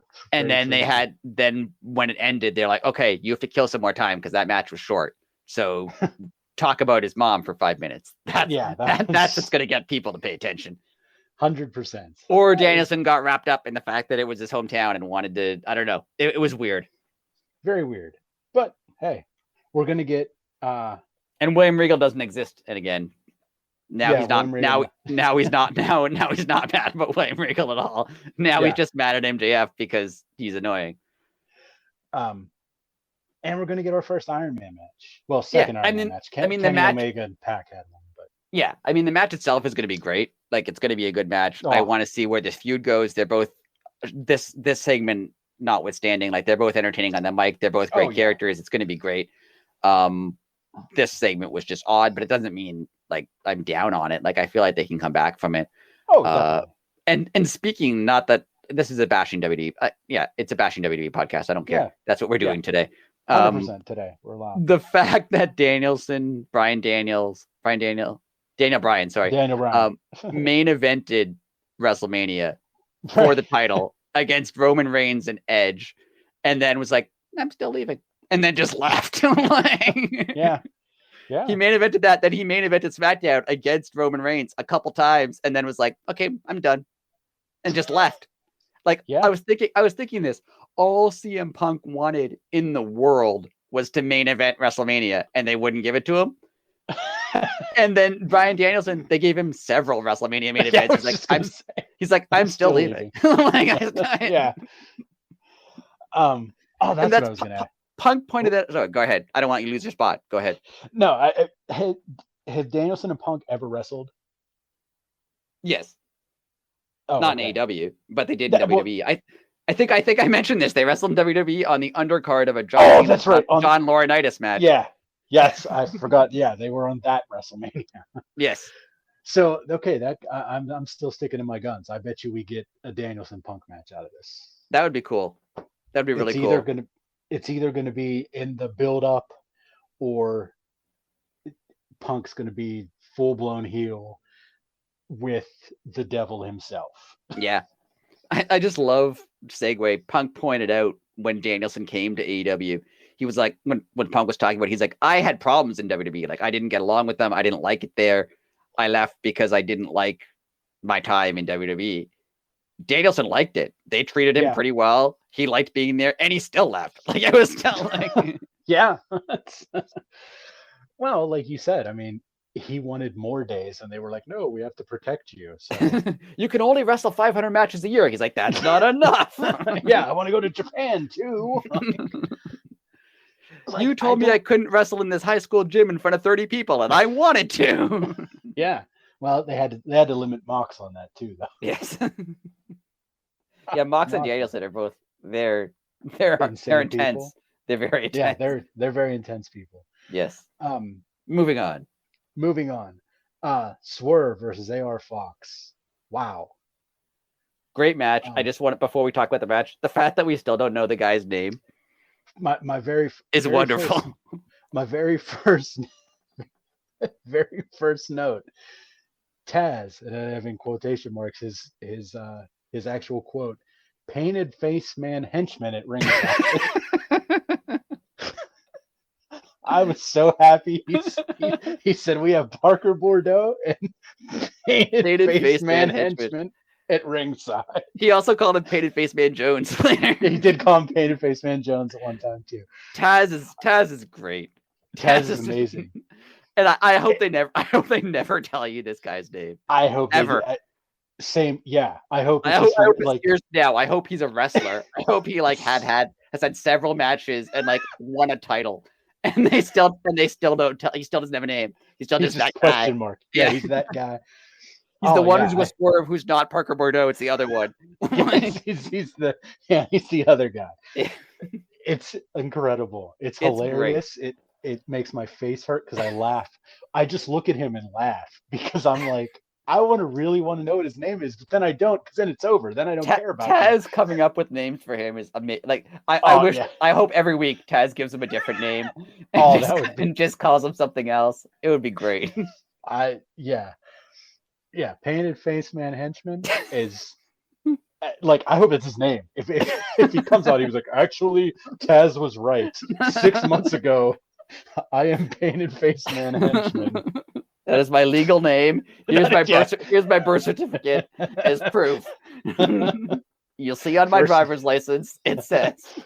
Yeah, first name painted face, middle name man, last name henchman. It's me. It's ironic that I was then hired as a henchman. Yes. Has nothing to do. I was an accountant prior to this, but Yeah, I couldn't pass up the opportunity to be a henchman. yeah. I mean, it just kind of all worked perfectly, fit right in. But yes, great match, outstanding great match. Swerve and AR Fox.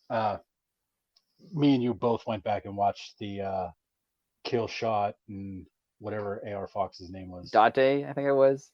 Was it Dante like Fox? Yeah, that makes sense. Which that match was great. I think this match was better. Yeah. It was shorter, but it was better.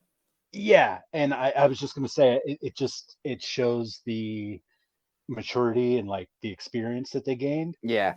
Because like sometimes less is more. Right. You know, like this match was short, but man, it took you to a place. And not to jump right to the finish, but that Death Belly driver off the rope. That was my next note. That was my next note. It made like my whole back, like I think it like my spine shuddered, like it tingled. I was watching this by myself with headphones on, and I went like out loud. Yeah, same here. I was just like, I don't need to see that. That's nuts. That's nuts. Absolutely nuts. And then the double stop like to his throat.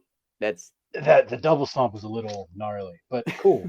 But yeah, that I can see how you can gimmick, you can fake that double stop so it doesn't actually, but like he still got dropped on the apron. Like that's gotta hurt.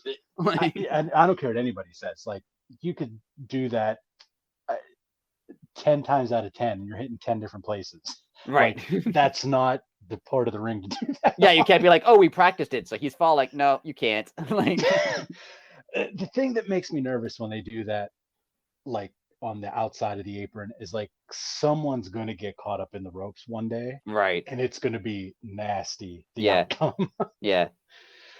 But great match. I hope we get to see more of them.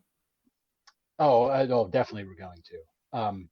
No Keith Lee. I really thought Keith Lee was going to come out at the end. I definitely, I agree. I'm glad you brought that up. I thought we were going to see a little Keith Lee interference. Yeah. Or like after the match. I thought we'd get like Keith Lee post match. He'd come out and confront him, but he didn't. Or even come down and help AR Fox. Like maybe even help him up. You know, like just something small. But yeah, I was surprised too. And maybe they were still on Christmas break.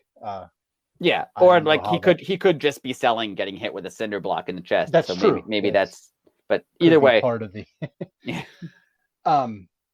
I hope when Keith Lee comes back, Swerve makes him go through the other guys first to get to him, because that seems like a Swerve. That would be fun. They're like clearly his henchmen. I hope and not even just in a match. Like you just have to beat these guys up. Like I'm not going to book matches. I'm not going to come near you until you beat up these guys. Yeah. Oh yeah, that'd be awesome. I'm down for that. The next part was probably the most interesting segment of the night, and the one that made too many people mad because they don't understand. Is Renee sit down with Toni Storm, Saraya, and Hikaru Shida, which I just realized it's the 3 S's: Storm, Shida, and Saraya. I did not realize that either. It's hard to say too. The only note I wrote down, because we're going to freestyle this one, is it was very interesting. Yes. But it's part of the plan. People. Again, the fact that it was like Renee's reaction of like, huh? Like, again, come on. Again, it's pre-taped. They could just change it if they want. If they had planned to have Mercedes and then they weren't, they could just change both of these segments to be making fun of. They could have just cut out the part with the boss, and they just could have cut out the part where Renee looked surprised and just had the segment. Like they clearly left them in for a reason. They have editors. They know how to edit stuff. So except the website. Yeah, those are different people. Sorry.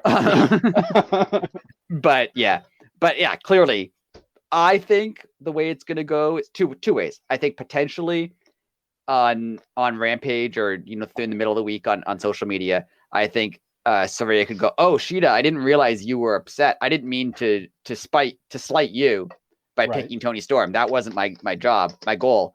I wasn't trying to slight you. So you know what? As to be fair to both of you, I'm not going to pick either of you. I'm going to have another partner." That could be where they go. I like it. Or I think Sheeta's just going to beat up Toni Storm and she won't be able to be in the match. And then Saraya's going to have to pick someone else. I like that too. Oh man, that's good. Sheeta's definitely not the wild card per se, but like the wild card is in like, did she even say anything in the promo other No, than I like don't think look she did. surprised? Yeah, like maybe she like said yes or like nodded. Like she didn't say much. Yeah. And to me, that was the telltale sign that this is all a setup and it's going to go awry. I think they're doing like what I talked about when we were talking about this earlier in the show. I think they're doing a really good job of like they're picking someone, assuming it's Mercedes. They're picking someone who's coming from another company and therefore putting her over their current stars, right? But they're doing a really good job of putting over Toni Storm and Sheeta at the same time. Like they're involving them they're involving them in the storyline, they're pumping them up, they're making them also seem important. So then when Mercedes comes in, it's not going to be like, oh, she had no other choices, that's why she picked Mercedes. It's going to be she had like there's an issue between her and Toni Storm and Saraya and Sheeta. That's why she didn't pick either of them. She had to go somewhere else. So and it makes it more interesting. If they they hadn't done any of this, it wouldn't be as interesting. It kind of leaves you with is it going to be her? We don't know. We're not sure what's going to happen. Like it left it open, and at the same time, it made some people mad. It made some people like us be like, just settle down. Right. It's fun. It does. And it's interesting because it does take you. If they had just left it at Brett saying I'm the boss and winking, everyone would be 100% sure it's Mercedes. Like the world would be 100% sure. Yeah. Now you're like 90% sure. I'm pretty sure it's good, but there's a chance that it's not her, and that's always more interesting. Yeah, like I mean, we could sit here all day and say that we didn't expect Punk. 100% we expected Punk. When Darby said, even if you call yourself the best in the world, like he didn't need to wink and nod. We were like, oh, okay, that just made it official. Right. So this time when you do it, you can't, if you're going to debut people, you just can't like, if they signed Austin one day and Hangman Page says something like, oh, and that's the bottom line. And then next week, like people catch on. Right. So, you do it too on the nose. Like Britt literally says the boss with the wink and the nod into the camera. Right. And she's not there. Uh-oh. Like people start to think like, wow, anything could happen. Like I need to watch. Yeah, and this works out great because they've already told you it's Toni Storm. So in theory, people will still be annoyed if Mercedes doesn't show up on next Wednesday. Like people will still be, but technically they didn't do anything wrong. They didn't promise a surprise. They didn't promise a mystery. They didn't promise a debut. They promised Toni Storm and Saraya against Britt Baker and Jamie Hayter, and that's what you will get. So like they didn't promise anything more, but they did leave open that, oh yeah, you're going to get that match, but you could also get something else. Maybe, we don't know. And that's more interesting. Like it's way more interesting. Yeah. And it's like, we can't forget tomorrow night, we have a live Rampage and live Battle of the Belts. Right. That does not mean that Mercedes or Trinity or both or one or the other can show up on those shows. And we have zero clue. I think we're going to get something. I think we're going to get something with Toni Storm and Sheeta. I think there's going to be some interaction there. There'll be a fight. There'll be an argument. There'll be something. I think something's going to happen that's going to make it more open-ended than it already is. And what a perfect time to do that if they did it Friday. It's a live show. Right. Some people were down on it. Oh, man, that would just because then that would be your... Oh, I see where it's going now. You let us sweat for a couple days. Okay. And it also adds some more importance to Rampage. I mean, Tony Khan's always trying to add more importance to Rampage. That's where Punk debuted. They didn't have to. They could have had Punk on Dynamite. They easily could have had Punk on Dynamite, right? But they didn't. Punk was on Rampage. Yeah. So. Good call. Entirely possible. And segue, if you're ready to move on. I'm ready. Speaking of things where no one knows what's happening, FTR. Well, I think their fate is sealed now. Or have already resigned after today's news. Yeah, and after today's news, for obviously, but second of all, again, they don't do, in my eyes, they don't do fake out FTR showing up. Watch the crowd if FTR is not one day going to show up. Like they don't. Right. So yeah. Yeah. But how Shawn Michaels are the Guns right now? They are one. It's more than a year at this point. Like, are they actually Shawn Michaels' kids and not Billy Gunn's? I was just gonna say they might actually be Shawn Michaels' children. Yeah. Because the we're gonna make fun of you and then your theme music is gonna hit and we're gonna laugh. I'm pretty sure Shawn Michaels did that like 3 or 4 times. Like that was his thing. That was he did that multiple times. Like I mean, the night after Brett left, he did the thing with the little person. Yeah, and and when they went to Montreal, he did it. Like he did it several times. Like the segment itself, I understand it. Yeah. If it was anybody but the Guns, I think it would have been more over. Not say the Guns did a great job. I'm right. They're just people haven't bought into or like they oh yes, they chant the ass boys because that's funny. Right. But this officially made them heels. Like every other thing, like yes, we knew they were heels, but like they give you the fake out with the music. They stole they say Top Guns out. They stole the thing now. They beat FTR on some shenanigans. Right. I mean, that's typical. Like, they're going to lock them in a cage or something, and they're going to destroy them. But I also thought of this. What if this kind of turns into a Ring of Honor angle and the Guns and the Briscoes are together? All right. Yeah, because they've had some interactions before. Yeah. Yeah, and they both have a thing against FTR. Like the Briscoes don't hate FTR. Like there's the wrestling respect, but like they're obviously the less over of the two teams. I mean, I understand everybody likes the Briscoes too, but FTR is FTR. Right. Yeah. And I could totally see the Guns being put with the Briscoes to get them away from their dad, away from the Acclaimed, a different show, but still with somebody to like give them a little bit of a bump. Yeah, I could see that. I could see that because right now, I mean, the Guns aren't necessarily they're heels and they get a reaction, but they're not at the level of FTR. Like they're not a threat to FTR, really. Like realistically. Yeah, it's like they're like semi-comedy act. Right. Yeah. It's weird. But the segment, the funeral thing, like I understood it, but it just didn't do anything for me. Yeah. I didn't hate it though. It's like I'm gray with it. It's just like it was there. It happened and I wasn't entertained, but I didn't hate it. Yeah, I thought it was fine. Like, but again, it could have easily not happened, and it was fine. And again, it could have easily went south real fast and sucked, and it didn't do that either. But it doesn't really make me want to see an FTR Guns match. Like it doesn't really. Like I liked FTR, even the Guns are entertaining, but I don't really care if they have another match. Like if they never had another match, I wouldn't care really. Yeah, I mean, unless there's something I'm missing, like they're solid in the ring. They're fairly good on the mic.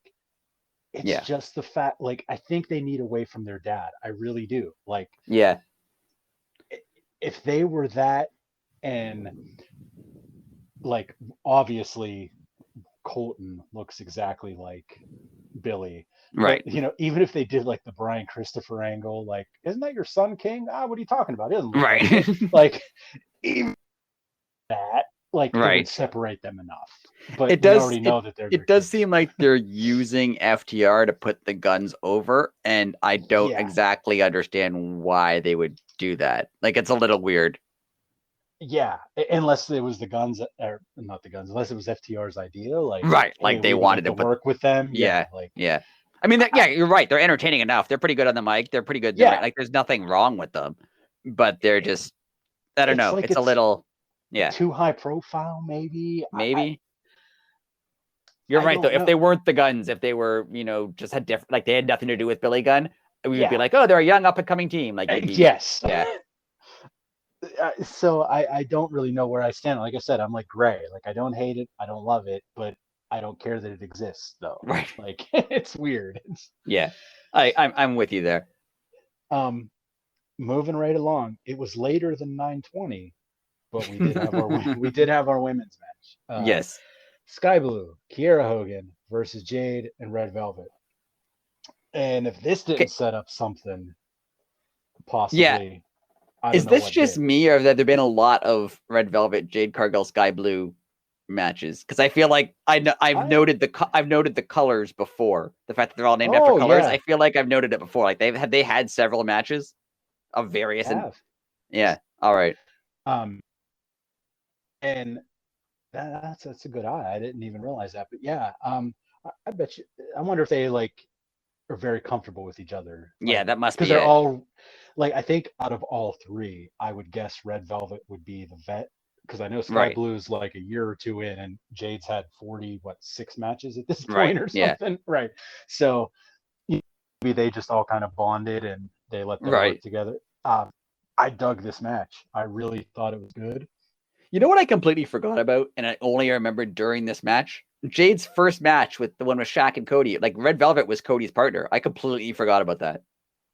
Wow, I didn't realize that either. That's I right. completely forgot that she would because I was like, oh, they've always been allied. I'm like, no, they actually weren't. Like she was against Yeah, her for. I completely forgot about it. because that was messed up too. Wasn't that supposed to be? It was supposed to be Brandy, and I then was gonna say it wasn't supposed to be Brandy. Yeah. I think she got pregnant, and then they had to sub in Oh, Red that's Velvet. yes, that's what it was. That's what it was. Yeah, And they she kind of thought of. just put in Red Velvet instead of Brandy as if like that was always the plan. I remember being like, no, wasn't it supposed to be Brandy? And they're like, nope, it's always been Red Velvet. And they just like moved along. Unbelievable. It was a little odd, but yeah, I completely forgot because during the match when they were having their fallout sort of thing, I remember thinking, oh, but they've been allied for so long, and then thinking like, no, actually they were against each other before. I completely forgot. Just a random question before we move on. Um, did Brandy sign with WWE too? No, I don't think so.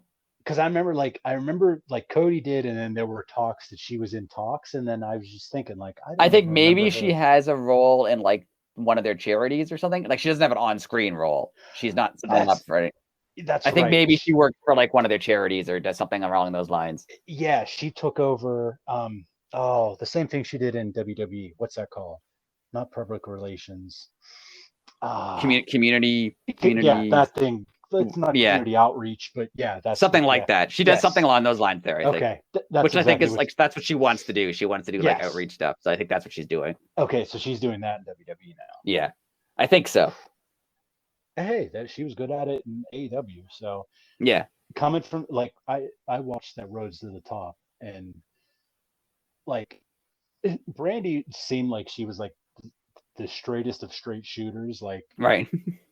and they Tony Khan. I don't know if it was Tony Khan like personally, but like whenever they were forming the company, like I remember, I think she said something like they just asked me to be uh like chief brand officer, and I was like, what is that? And they were like, you're in charge of the entire brand, and she was like, oh, cool. Like I wouldn't have agreed to that. But then she turned out to be really good at it. So Right. Yeah. uh but okay, anyways, Jade single-handedly carried this match, like in not carried as in everybody was below her, but Right. Jade showed dominant. Like Jade Yeah. is totally different than she was like 2 months ago. What I wish they would have, I agree, but what I wish they would have played up more is Jade is undefeated, right? Right. And Red Velvet has an issue with Jade. Like Red Velvet could have cost her undefeated streak by just not participating. Like she could have just not been involved or done a bad job. And that like I feel like they could have played that up more, like the power Red Velvet had over Jade. Like she could have cost her first loss for all we know. That's true. But see, the wrestling nerd in me automatically said it wouldn't have mattered because it was tag team, and Right. Jay's not a tag team. So Right. But she still could have been her first loss, like even right. not a singles loss, but they counted the win to make her 47-0. So I mean, it wouldn't be Oh, a see, single. they shouldn't have done that. I didn't Yeah. realize that. They It wouldn't did have do been that at the end. Yeah. It wouldn't have been a singles loss, but like if say Red Velvet had like punched her in the face and just walked out like at the beginning of the match and she got rolled up, like she would have lost. Like it could have happened. So I think that I kind of wanted them to play that up more, that like, oh, Jade's being taking a bit of a risk here, partnering with Red Velvet, knowing that they might have a bit of an issue, and she's potentially risking her undefeated streak in that match, but they didn't, and that's fine. And I think we're gonna get Jade versus Red Velvet. Oh yeah, I definitely. Do you think Red Velvet wins? Does she break the streak? I mean, that would be very interesting because she is an AEW like a very early on. I don't know if she was there from day one, but she was there early. Right. And just like everybody else, like I said, she might be the vet in this whole thing, but I mean, that's saying that, I've wrestled for 4 years. Like, I mean, she doesn't have much experience either. Right. So if she would be the one to beat Jade, that would be a cool story. Like, it's not someone from WWE or a former women's champion, or it's a homegrown girl that you're not expecting. Like, that would be super cool to me. Right.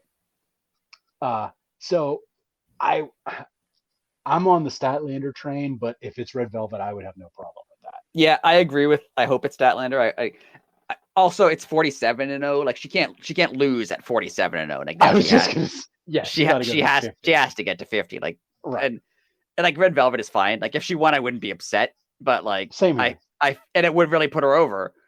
But I just feel like she's, and not a knock necessarily on Red Velvet, I don't think she's like main event level star, and I think the person who beats Jade is going to be pushed really far, just being the one who beat Jade. And I don't know if Red Velvet is that person. Like she's fine, but I don't know if she's that person. Red Velvet is kind of just like the Guns at this point, like except again, no knock on them. They're entertaining. They do what they do, but like you said, there's just something that doesn't. I don't want to say they don't have it because they're way better athletes than anything than I'll ever be. Right, and she's clearly growing. Like she's more interesting than she was a year ago. Like she's getting better, obviously. But yeah, and I don't know. I'd have no problem with it. You know, I'd be the fan in me wants Statlander, but if it would be anybody else, I would totally accept Red Velvet. And you're right. I like that she's a long-term AEW. She didn't come from, I mean, she came from the indies. She didn't come from like another big company. So it would be kind of cool. It would be a cool story. It would be a cool story because like in AEW, like, I mean, you can go back and listen to the podcast. I disagree with you. I didn't think Jade was going to be good. I'll use those words. I thought she was too inexperienced. Right. I didn't. So she proved me way wrong. But if they would get Red Velvet to do it, if that's who they choose to do it, not if they can get her to do it. That was 4 words. I'd be okay with that. That would be fine. Again, not my first choice, but I'd be okay with it because as the fan, I want. I do think Jade kind of has to lose soon, and not saying she's bad. Like she's great. But the longer this goes on for, the more of a potential disappointment it is for whoever beats her. Like if Jade somehow became like 150-0, like whoever beats her like now has to carry that. I beat the person who was 150-0. Like that's why when Brock Lesnar broke Undertaker's streak, like I was annoyed that like, oh, Brock Lesnar didn't do. They should have given it to someone who's not over. But I think maybe Brock Lesnar was the only person who could carry that, right? Like if you give that to a young guy, if you give that to someone new and young, like, and they drop the ball, like they're not the next megastar, then you're like, oh, they're the ones who broke it. Like they can't hold it, right? So yeah, it's hard to know what to do when someone has a streak.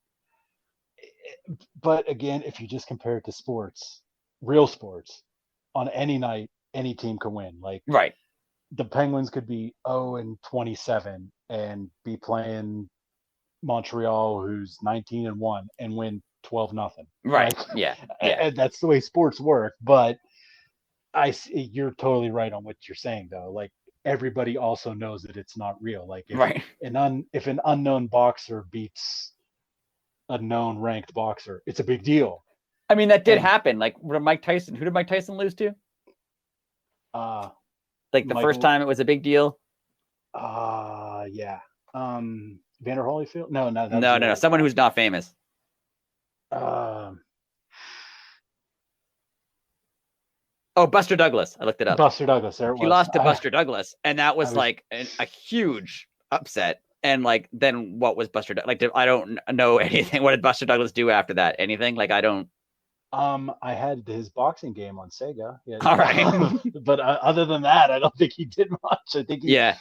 Uh, I'm pretty sure, if I'm not mistaken, I think he had like one, maybe two title defenses, and then he lost. Yeah, I looked it up. He reigned as the world heavyweight champion for 8 months until he was defeated by Evander Holyfield. Retired shortly after. Like, yeah, he didn't do much. Like he. Yeah, it's.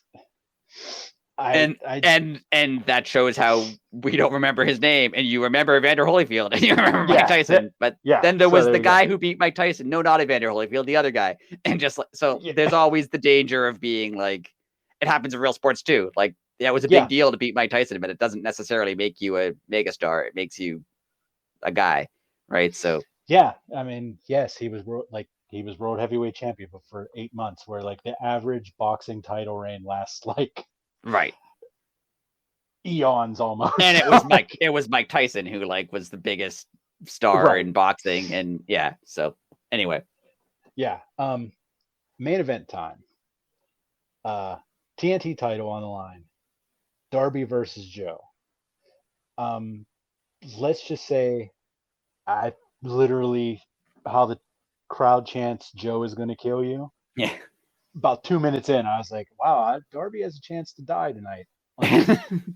Darby, he's another one. We talked about it before. Like Darby, like you have to like get up and walk the next day. Like, I mean, he jumped off a 20-foot ladder onto the ramp, like not through a table, right? Not like, and not that landing on a table, and not on like a crowd of 10 people, like onto one person. Like, yeah, right, yeah. I mean, unbelievable. And the choke slam or whatever it was onto the steps where. Ouch! Yeah, that was another time I was like, ugh, like an actual gasp. Yeah. And these happened within like 3 minutes of each other. This isn't like, oh, then 25 minutes later. This match wasn't an hour and a half long. Right. This all happened within like 15 minutes. Yeah. Joe attacking the knees and Darby selling the knees was amazing. Yeah, it was a great match. Like, not that I'm saying it was a bad match. Like, it was a great match. I worry for Darby's long-term health. But like the match itself, great match. I mean, what more can you say? I mean, Darby attacks Joe before the match starts, which genius. I mean, in wrestling, can't get disqualified or fined for something that happens before the match starts. And I love it every time I've mentioned it before. Every time they do it, I think it's great. Which would technically be assault. I mean, like the match didn't start, but that's still not legal. Like in real life. Right. You just can't attack someone because it's not time to. Right. But yeah, he attacks him before the bell and they go, and it was basically a hardcore match. Even once the bell started. I mean, there was no blood or anything, but I mean, he basically just threw Darby around for about 12 minutes. And Darby wins. But getting to that win was incredible. At the beginning, did you recognize the kid that he hugged? That Nick? No, only when they mentioned him. And then I remember I didn't either till that I remember that there was like a young kid that they signed, but only after they mentioned him. Yeah, like I didn't know that. Like, I guess that was, they kept saying it was the last name was Wayne that Darby trained under. Was it that kid's dad? Yeah, I think so. And they mentioned that he passed away. So that's the kid's dad. Yeah. So I thought that was a cool little nuance at the beginning, and that kid must be phenomenal. Yeah. I've seen some like YouTube stuff of like I it was a home match, but it was like filmed on a cell phone. Like Right. I eh. Yeah. But the 2 or 3 minutes that I watched, I mean, that kid is, and at the time he was like 16. Yeah. So He was the one who Darby gave a contract to after a show, right? yes, Yeah. and he tweeted out to Darby, "I'll see you in 8 months or something." All right. So I guess he turns 18 and Right. in the Yeah. next 8 months. Darby, I think, has said that he'll give him a title shot when he's on the main roster. So. Oh well, there you go. So that was a cool little nuance. Joe is just the king of television gimmick. Okay, I've been meaning to say this to you too. I know him and Triple H are close. Right. All jokes aside, with him being fired twice in Right. 1 year, is he slowly not turning into like 1997 Triple H? Yeah, I could see that. Yeah. And Like- 99 and like the late 90s Triple H was great. I loved late 90s Yes. Triple H. Oh, yeah. He was great. He got terrible later on, but he was great Yes. in like the late 90s. Yeah. I'm a little sad at the end of the King of Television because he lost one of the belts. He did, but well, he's still Ring of Honor television champion. Yeah. Yeah. I So hope he's still the king of television. Are you like, I love the Darby one. I thought it was great that it was in his Same hometown. here. I thought it was. Are you a little Perfect. surprised that it wasn't Wardlow who got to come back and beat him for the belt? Like, are you a little? I'm a little surprised that he just kind of beat Wardlow and then they just moved on. Yeah, but again, it keeps you guessing as a fan because Right. that's all we thought was coming. Right. So now that Darby's not going to beat him, it's obviously going to be Wardlow, and then you Right. throw this curveball that Darby beats him. Okay, now I'd give me Darby versus Wardlow. I'd love to see that. Yeah. Yeah. Speaking of man. completely unrelated, I was just looking at the results on AEW's wonderful website. At the bottom of the results for this episode of Dynamite, January 4th from Seattle, it says, catch AEW Dynamite on TBS next Wednesday, live at 8 p.m. from the Climate Pledge Arena in Seattle, Washington. Sick. Which is on the results that they're talking about. Amazing. That's incredible. Like that they left that there from last week and just didn't change it. Like, that's amazing. I really think it's Tony Khan. I think it's just him updating them, and he has no knowledge of websites, and he's just like, I can do this. And like, he ran to Staples and bought one of those 90s 1990s web design CDs. He's like, I'm gonna build a website. I got this. And someone is like, Tony, look, you can't do everything. You don't have to do. And he's like, no, I can. I'm gonna do it all. I'm gonna manage Ring of Honor in AEW. I'm gonna run the website. I'm gonna do everything. I'm gonna fly the private plane. I got it all under control. Unreal. That's hilarious to me. Anyway, I would have sorry never to go off topic. No, I love it because now it's funny to me because like I'll randomly go and just check the website now because it's comically funny. It's terrible. It's the worst. Jericho talks about they need to be a real company. Well, they need to update the freaking website. That's the thing. I don't think like the Tony Khan running the website is a joke. I think Tony Khan is not aware that they have a website and hasn't and there's just someone in the company who's just like, I gotta update this, but also has another job, so doesn't have time. Yeah, that was the one thing the Bucks and Cody and everybody forgot. They didn't hire a web designer. It's like, oh no, the company's live, and they just like everyone's panicking. Yeah, whenever you have time, like if anyone in the office has time, if you could just update the website, that'd be great.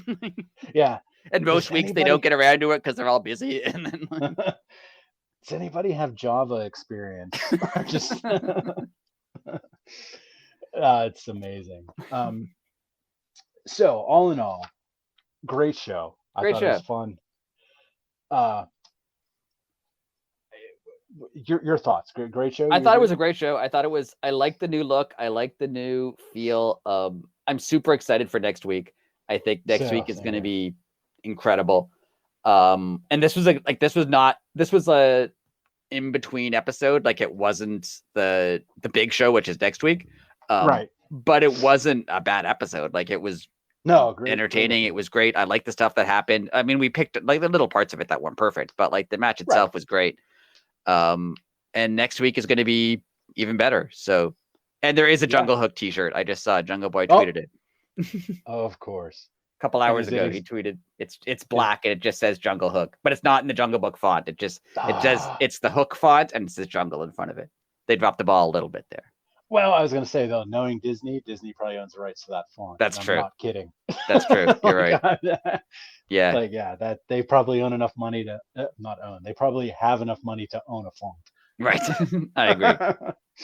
Yeah, great show. I like I said earlier, I like that they did some Seattle specific stuff. Like, yes, not saying Darby didn't deserve to be champion, but like they did it in Seattle for a reason because he's from the area.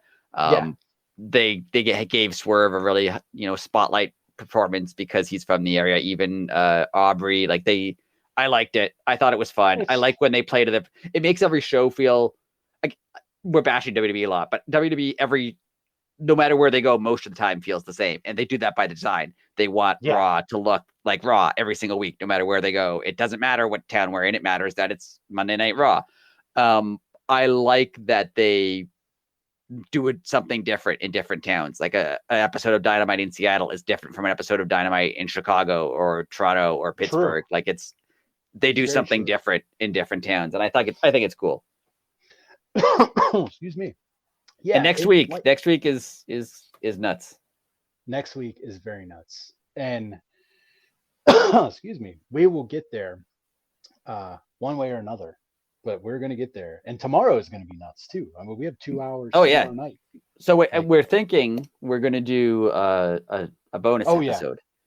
Our plan is to, after Battle of the Belts and this week's live Rampage, probably early next week, Monday-ish, we hope to have a bonus episode up if all goes well. And by that point, who knows what's going to happen? Again, like so much could have happened in the last 130 minutes that we've been recording here. I haven't really been checking. But God only knows. Like Vince bought the moon. Like that could have happened. And then fired it, and now it works for AEW. Like, yes, entirely possible. Yeah. Wow. Vince bought the moon. You heard it here first. I don't know. My head is sometimes I think of the stupidest stuff. Like anyway.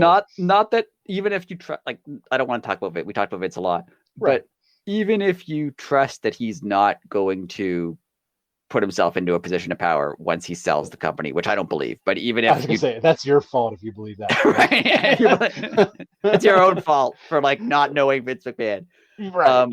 But even if that doesn't happen, like say he does just sell the amount of uncertainty for people who work there right now are like they don't know who owns the company, they don't know who the boss is, they don't know who they work for, they don't know when it's going to get sold. Like obviously WWE is not going anywhere. Like if you have a WWE contract, you will still have a WWE contract whenever it's sold, but you don't know who you work for how long that contract's going to last, or what your job is, or it's all weird, all crazy.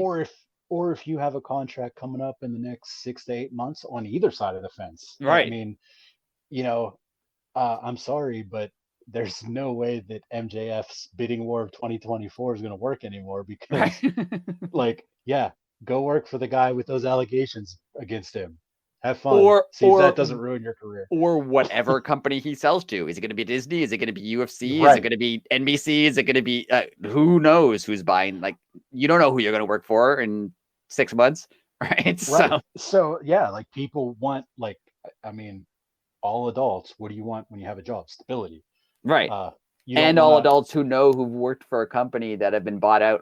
This happened to me. Work for a company that's bought out by a larger company. You don't know what happens. They could shut you down. They could change your job. They could move you across the country. Like maybe the new WWE headquarters tapes all of their shows in California. So, oh wait, you live in Connecticut? Too bad. Now you have to go to California. Like we don't know. It's entirely possible. Yeah. So who knows what happens? It's a heck of a time. And these first 6 months of 2023 are literally going to be nuts. Like literally because they're already insane. Remember when Cody left last year and we were like, that's the craziest thing that could happen. Yeah, little did we know that was the most normal thing that was going to happen. That was just a wrestler going to a different company. That happens all the time. Yeah. Well, here's my next question. We're going to end here in a minute, but I'll ask you this: does this affect Cody's standing within the company? Depends who's booking, I guess. I mean, I even think maybe Vince. I think Vince liked Cody. Vince has this weird thing about if you leave and make a bigger name for yourself and come back. Like sometimes he likes that. Doesn't always, but sometimes he likes that. So I think he did like that about Cody, and he liked that Cody like came back to him after working somewhere else. I don't know how Triple H feels about Cody. Like, is it the same? I don't know. So I don't know what this means. I don't know what this means for him. Everybody there right now, like, I don't care who you, unless you're like Brock. Brock Lesnar's probably the only person who was happy. Or like Roman Reigns. Yeah. Oh, well, yeah, those two. And nobody wants to see them on TV for like, they could not be on TV for the next 25 years and people would be like, oh, I'm okay with that. Because I've seen them enough for a lifetime 25 times over. Vince comes back and immediately books Brock Lesnar against Roman Reigns. Just I literally texted you that today. How long before Reigns is dethroned by Lesnar? Like, how these, like, there have to be people. Well, you sent me the thing from Sean Ross Sapp about like, people aren't the happiest over there right now, and why should they be? I just realized that Cody's been injured for a while. Right. He signed with WWE under Vince McMahon, got hurt. Vince McMahon left. Triple H came in. Then Vince McMahon's going to come back. By the time Cody returns, they've gone through like 3 different ownership groups. Like that's absurd. In the time he was out, Vince left and returned. And he's only been out like 7 months. Yeah. Like 8 minutes. So in 8 months, that much happened. Yeah. Oh my God. A year ago. Oh. So a year ago, Cody worked for Tony Khan in AEW. True. Worked for Vince McMahon. Worked for Triple H. Worked for Vince McMahon again, and then possibly works for like NBC. We don't know. Like in the scope of a year. See, why would you want to work there? Like. And again, it's just a stability thing. Like you just said, like companies get bought and sold all the time. Right. But as an adult, what do you want? You want to know, like, okay, my paychecks come every Thursday at noon. I know at lunchtime on Thursday I'm getting paid. Right. Not, we got sold again. Sick. Who do we work for now? Like nobody's like ever stoked on that. Right. Right. Anyways. Do you have any closing thoughts, sir, before we end? No, I think I'm good. I'm excited for next week. I'm excited for, even if it's not Mercedes, I'm excited 100% for the show. I'm excited for her. I love that no one knows what's going on.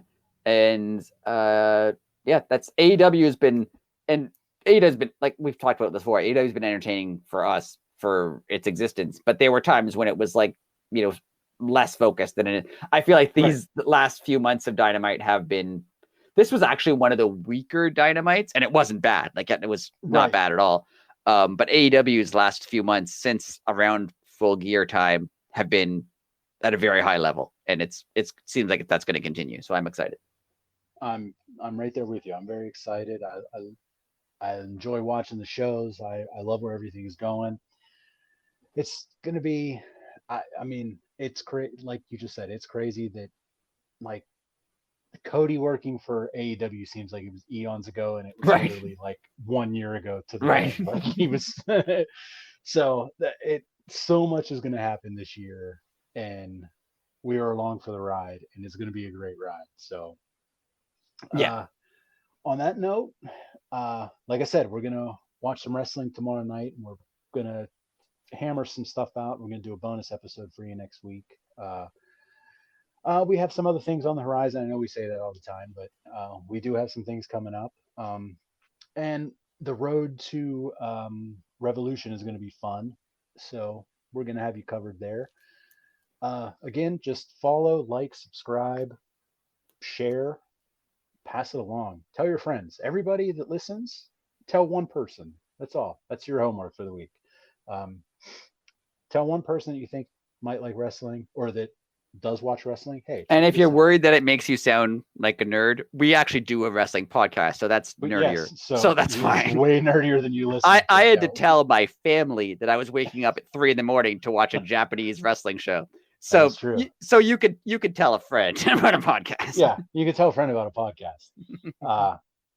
Yeah, I, lifelong fan, but totally, it's I understand where you're coming from, but yeah, you could tell one person. It's not that hard. But thank you for listening. We're not trying to make fun of you. Thank you for listening. We absolutely, the fact that anybody listens to us is amazing, and we're so happy.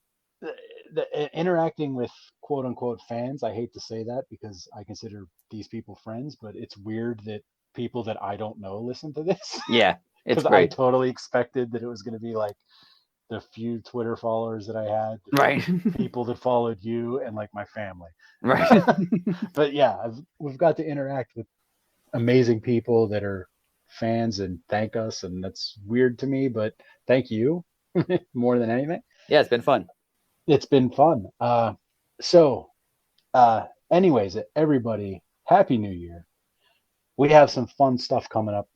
Enjoy the shows this week. Enjoy the shows next week. Have fun. Be safe. And until next week, later on.